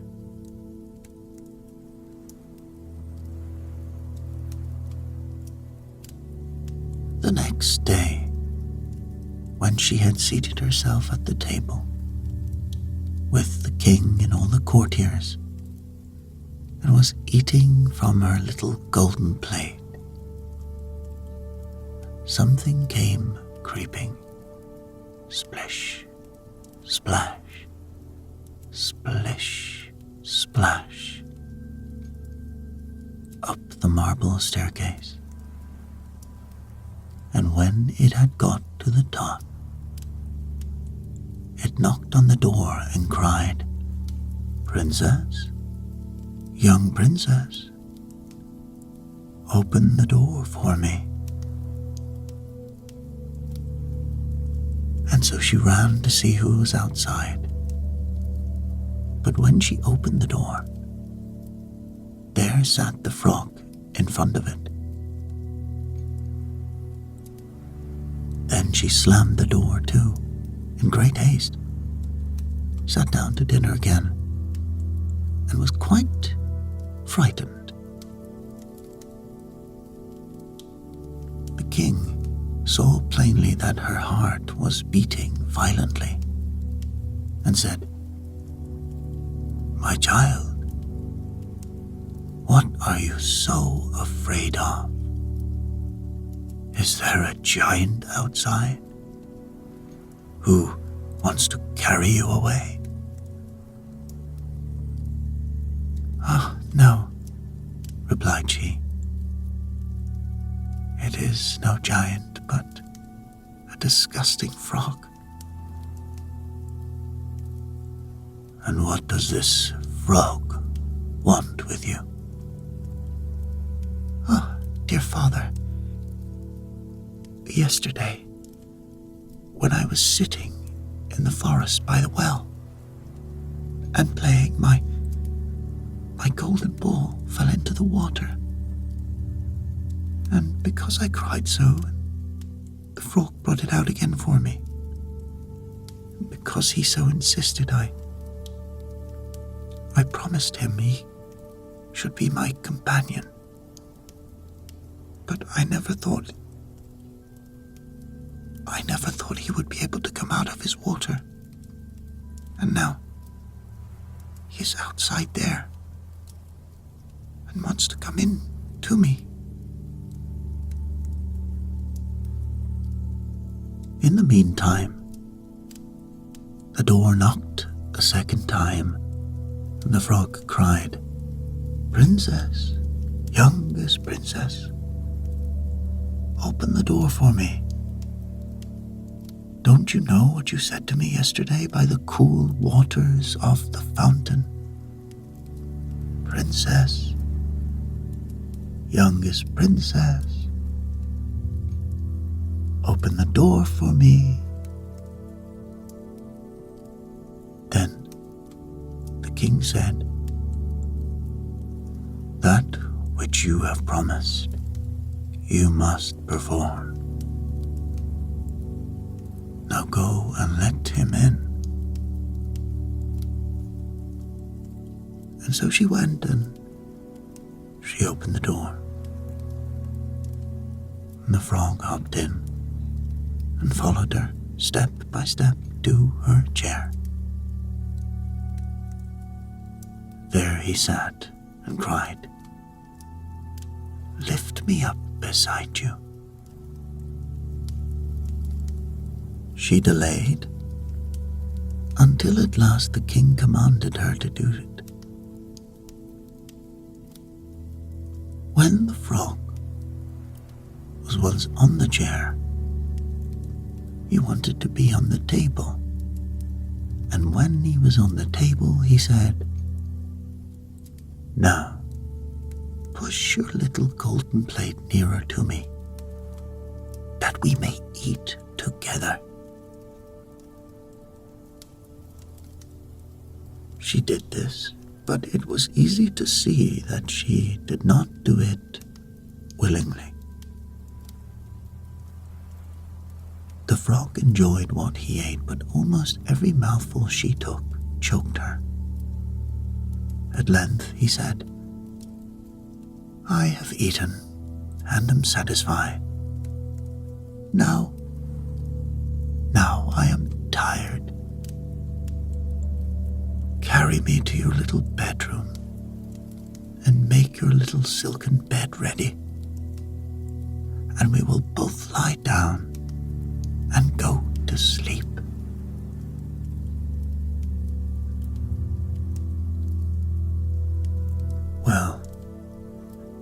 the king's daughter began to cry, for she was afraid of the cold frog, which she did not like to touch, and which was now to sleep in her pretty, clean little bed.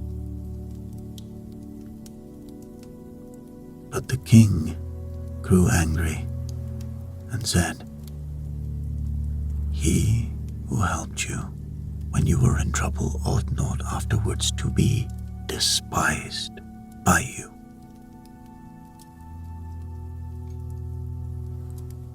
So she took hold of the frog with 2 fingers, carried him upstairs, and put him in a corner.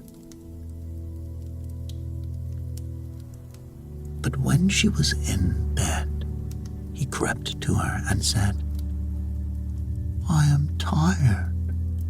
I want to sleep as well. Lift me up. Lift me up, or I will tell your father."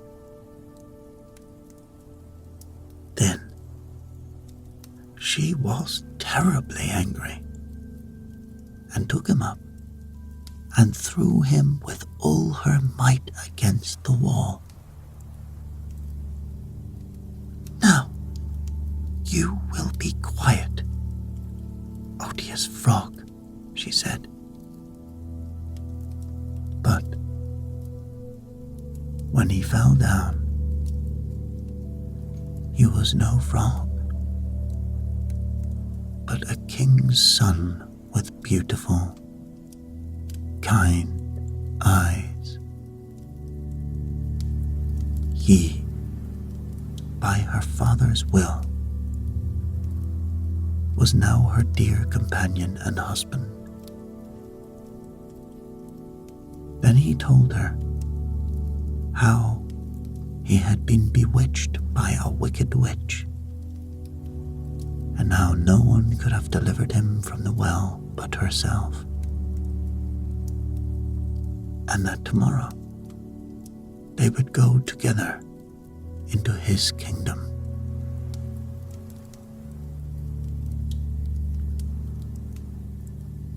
And so then they went to sleep. And the next morning, when the sun awoke them, a carriage came rolling up, drawn by 8 white, beautiful horses, with white ostrich feathers on their heads and golden harnesses. And behind stood the young king's servant, faithful Heinrich.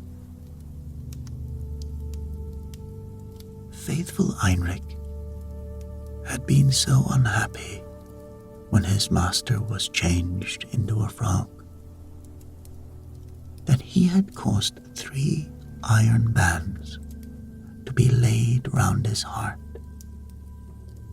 lest it should burst with grief and sadness.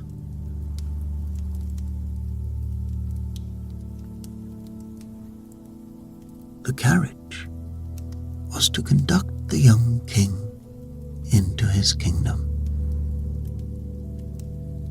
Faithful Heinrich helped both in and placed himself behind again, and was full of joy because of his deliverance.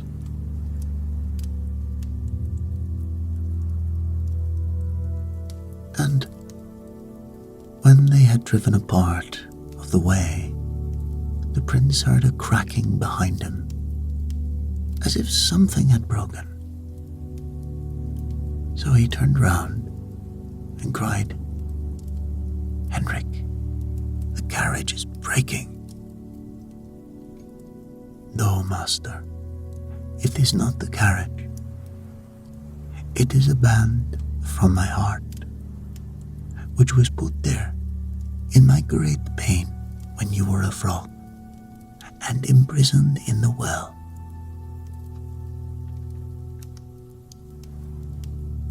Again and once again, While they were on their way, something cracked,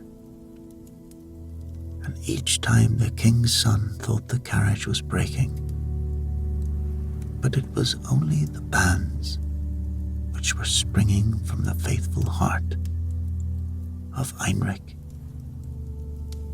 because his master was set free, and he was happy.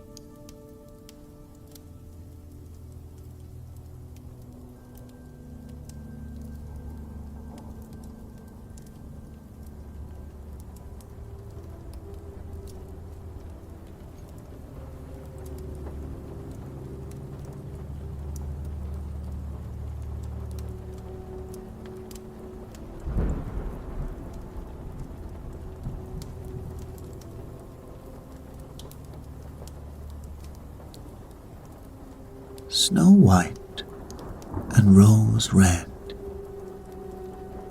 were two little girls living with their mother, a poor widow, in a lonely cottage. In front of the house was a garden where stood two rose trees, one bearing white roses and the other red. Because of them, the children were called Snow White and Rose Red. They were as good and happy, as busy and cheerful as ever two children in the world were. Only Snow White was more quiet and gentle than Rose Red. Rose Red liked to run about in the meadows and fields, seeking flowers and catching butterflies. But Snow White sat at home with her mother, helping her with the housework or reading aloud when there was nothing else to do.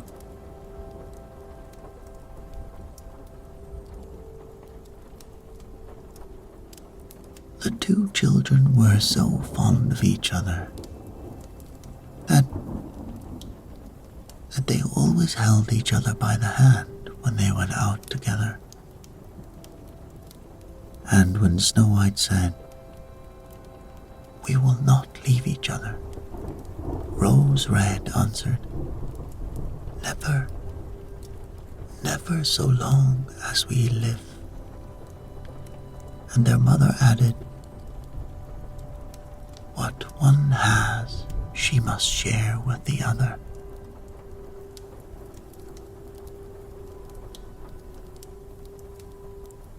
They often ran about the woods collecting ripe berries, and no beasts of the forest did them any harm, but came close to them trustfully. The little hare would eat a cabbage leaf out of their hands, and deer grazed by their side. The stag leapt past them merrily, and the birds sat still upon the boughs and sang whatever they knew.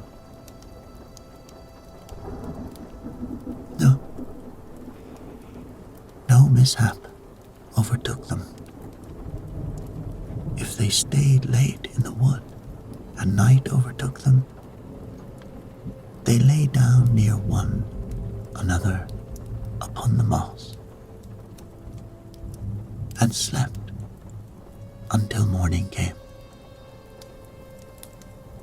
And their mother knew this and had no fear on their account.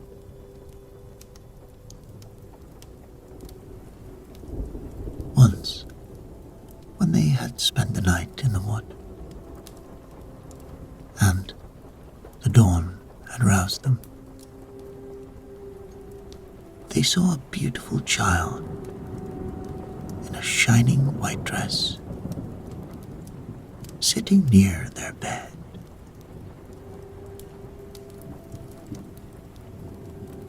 He got up, looked at them kindly, but but said nothing and went into the wood. And when they looked round, they found that they had been sleeping quite close to a precipice, and would certainly have fallen into it in the darkness had they gone a few steps further.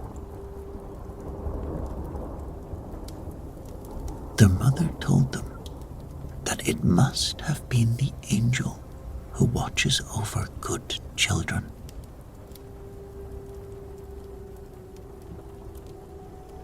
Snow White and Red Rose kept their mother's little cottage so neat that it was a pleasure to look inside it. In the summer, Rose Red took care of the house, and every morning laid a wreath of flowers by her mother's bed before she woke, in which was a rose from each bush. In the winter, Snow White lit the fire and hung the kettle on the hob. The kettle was of copper and shone like gold, so brightly was it polished.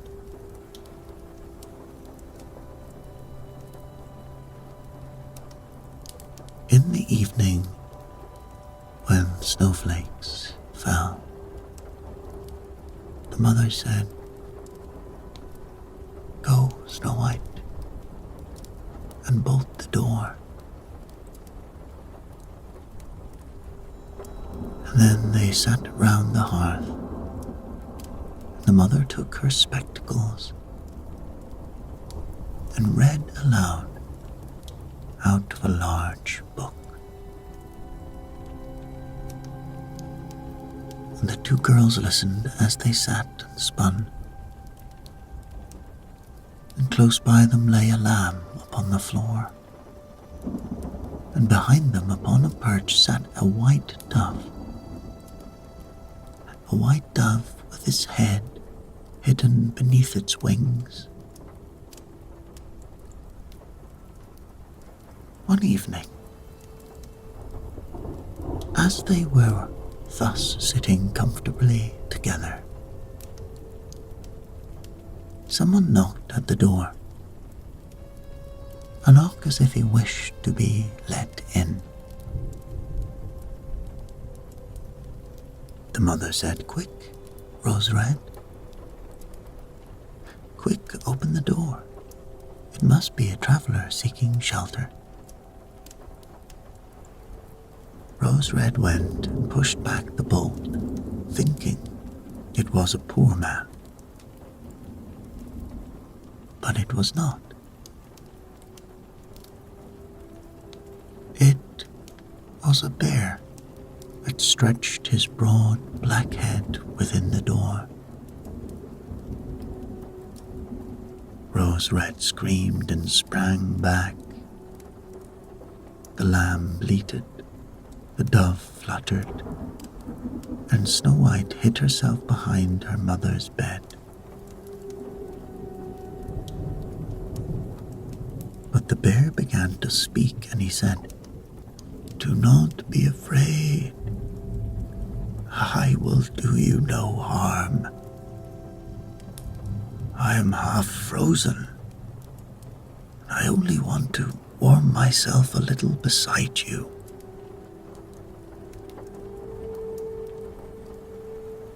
"Oh, poor bear," said the mother. "Lie down by the fire. Only take care that you do not burn your coat." Then she cried, "Snow White, Rose Red, come out. The bear will do you no harm. He means well." So they both came out. And by the lamb and dove came nearer too. and were not afraid of him. The bear said, "Here, children, knock the snow out of my coat a little." So they brought the broom and swept the bear's coat clean, and he stretched himself by the fire and growled contentedly and comfortably.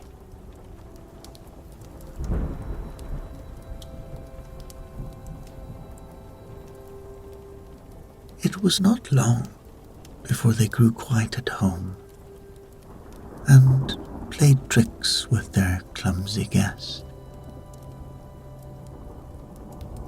They tugged his hair with their hands and put their feet upon his back and rolled him about. Or they took a hazel switch and beat him, and when he growled they laughed. But the bear took it all in good part. Only when they were too rough he called out, "Leave me alive, children, Snow White and Rose Red, and stroke your rogue with a gentle stroke."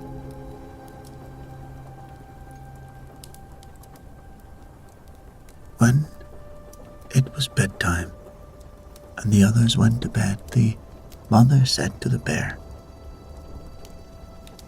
"You can lie there by the hearth, and then you will be safe from the cold, the bad weather."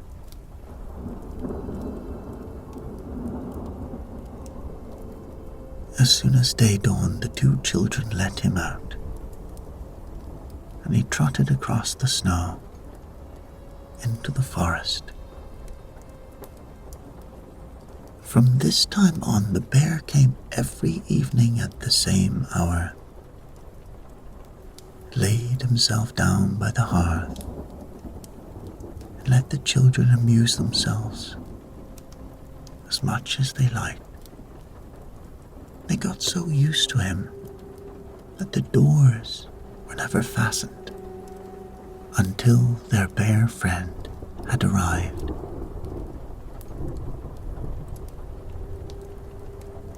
When spring had come and all outside was green, the bear said one morning to Snow White,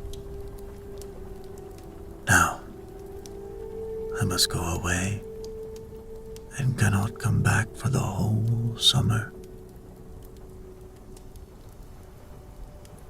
"Where are you going, then, dear bear?" asked Snow White. "I must go into the forest. I must guard my treasures from the wicked dwarfs. In the winter, when the earth is frozen hard, they are obliged to stay below and cannot work their way through. But now, when the sun has thawed and warmed the earth, they break through, come out, and steal. What once gets into their hands and in their caves does not easily see daylight again."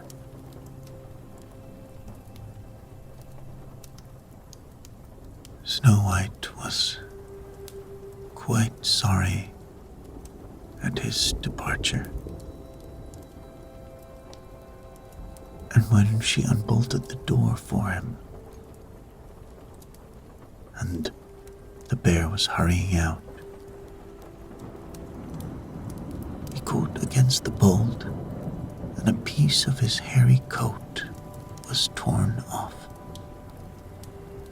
And it seemed to Snow White as if she had seen gold shining through it, but she was not sure about it. The bear ran away quickly and was soon out of sight behind the trees.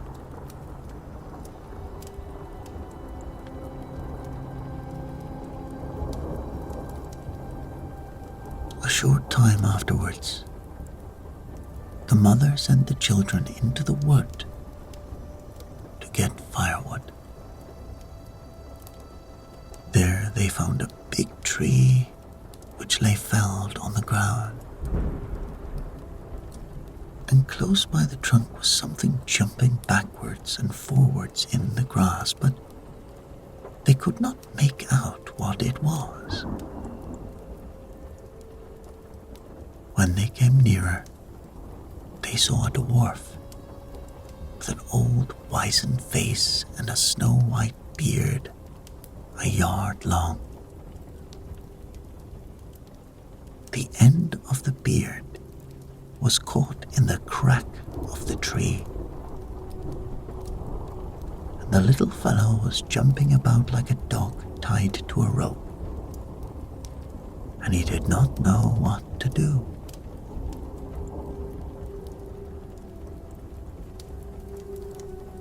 He glared at the girls with his fiery red eyes and cried, "Why do you stand there? Can you not come here and help me?"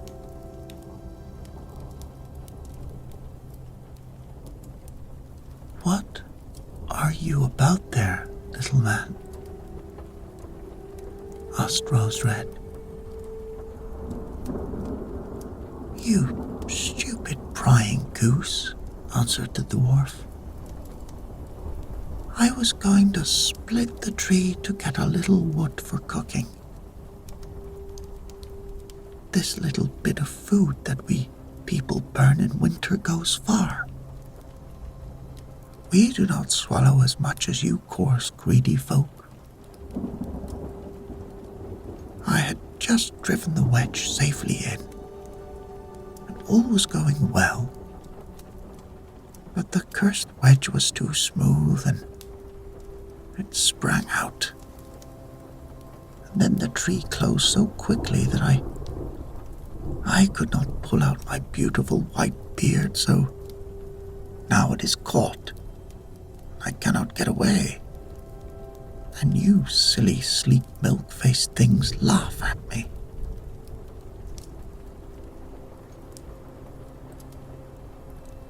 The children tried very hard, but they could not pull the beard out. It was caught too fast. "I will run and fetch someone," said Rose Red. "No, you senseless goose," snarled the dwarf. "Why should you fetch someone? You are already too many for me. Can you not think of something better?" "Be patient," said Snow White. "I will help you." And she pulled out her scissors and cut off the end of the beard. As soon as the dwarf felt himself free, he laid hold of a bag which lay between the roots of the tree and which was full of gold. And he lifted it up, grumbling to himself, "Uncivil people, to cut off a piece of my fine beard. Bad luck to you." Then he swung the bag upon his back and went off without once looking at the children.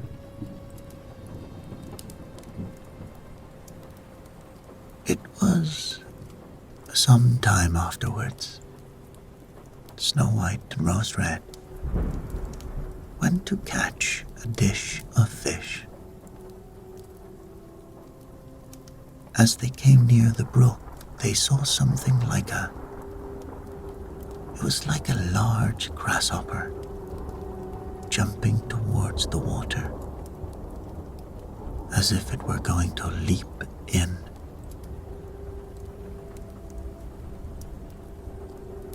They ran to it and found it was the dwarf.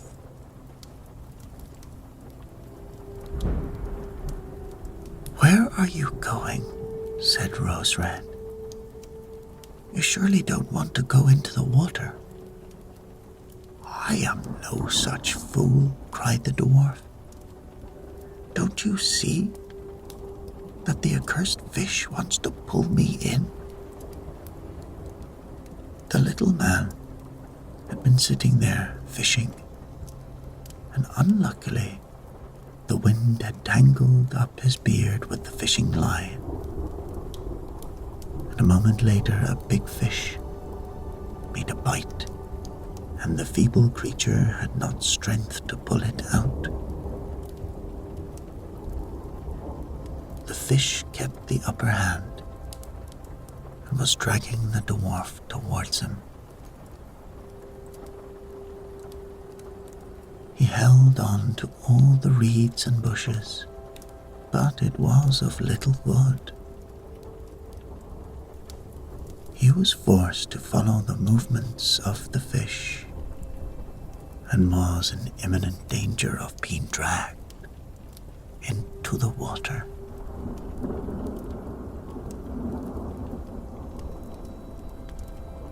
The children came just in time. They held him fast and tried to free his beard from the line, but all in vain. Beard and line were entangled fast together. There was nothing left but to bring out the scissors and cut the beard, whereby a small part of it was lost. When the dwarf saw that, he screamed out, "Is that civil, you toadstool, to disfigure one's face? Was it not enough to clip off the end of my beard? Now you have cut off the best part. I cannot let myself be seen by my people.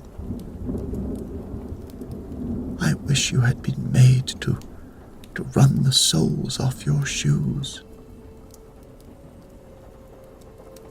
Then he took out a sack of pearls which lay in the rushes, and without another word he dragged it away and disappeared behind a stone.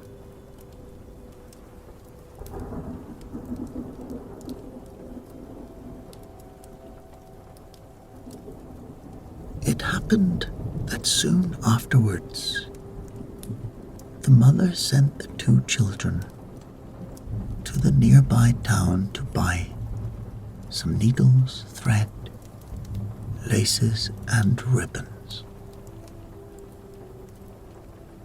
The road led them across heath upon which huge pieces of rock lay strewn about.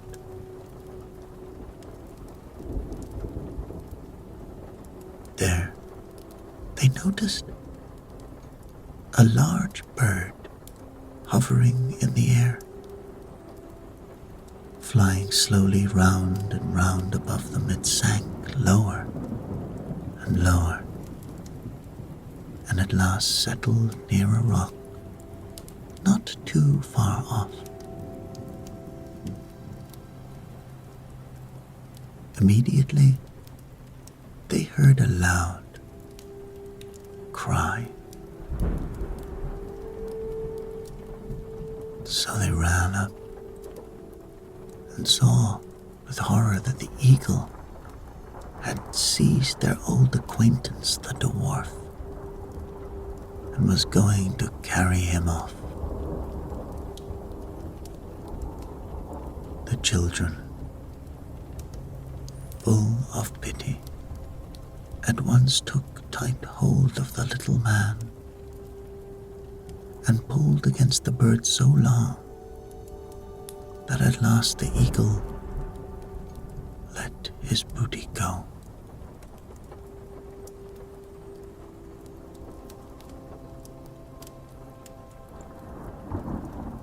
As soon as the dwarf had recovered from his first fright, he cried with his shrill voice, "Could you not have done it more carefully? You dragged at my brown coat so that it is all torn and full of holes. You helpless, clumsy creatures." Then he took up a bag full of precious stones and slipped behind the rock again.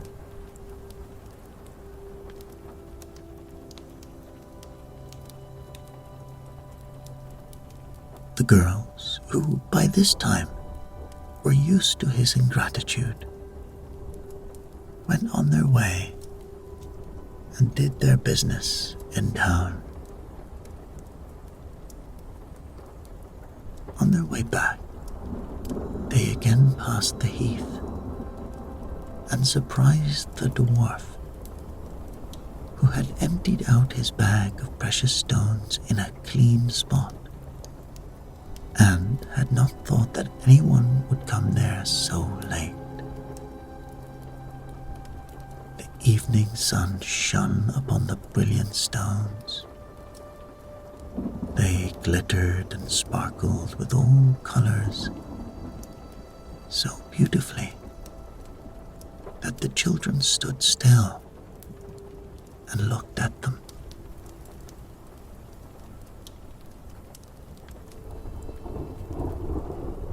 "Why do you stand gaping there?" cried the dwarf, and his ash-grey face became copper red with rage. He was still cursing when a loud growling was heard, and a black bear came trotting towards them out of the forest. The dwarf sprang up in a fright, but he could not reach his cavern, for the bear was already close. Then, in the dread of his heart, he cried, "Dear Mr. Bear, spare me. I will give you all my treasures. Look, the beautiful jewels lying there. Grant me my life. What do you want with such a slender little fellow as I? You would not feel me between your teeth.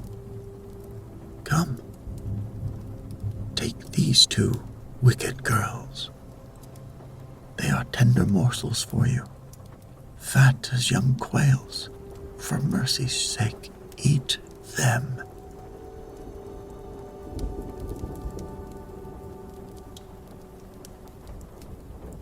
The bear took no heed of his words, but gave the creature a single blow with his paw, and he did not move again. The girls had run away, but the bear called to them, "Snow White, Rose Red, do not be afraid. Wait, I will come with you." Then they knew his voice and waited, and when he came up to them, suddenly his bare skin fell off,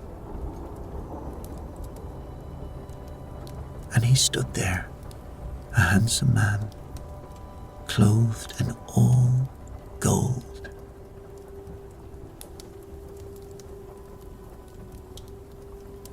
"I am a king's son," he said, "and I was bewitched by that wicked dwarf who had stolen my treasures. I have had to run about the forest as a savage bear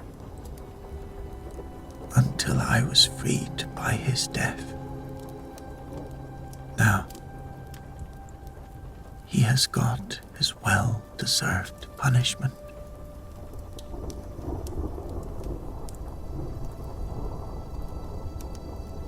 Snow White was married to him, and Rose Red to his brother, and they divided between them the great treasure which the dwarf had gathered together in his cave. The old mother lived peacefully and happily with her children for many years. She took the 2 rose trees with her, and they stood before her window. And every year, they bore the most beautiful roses, white and red.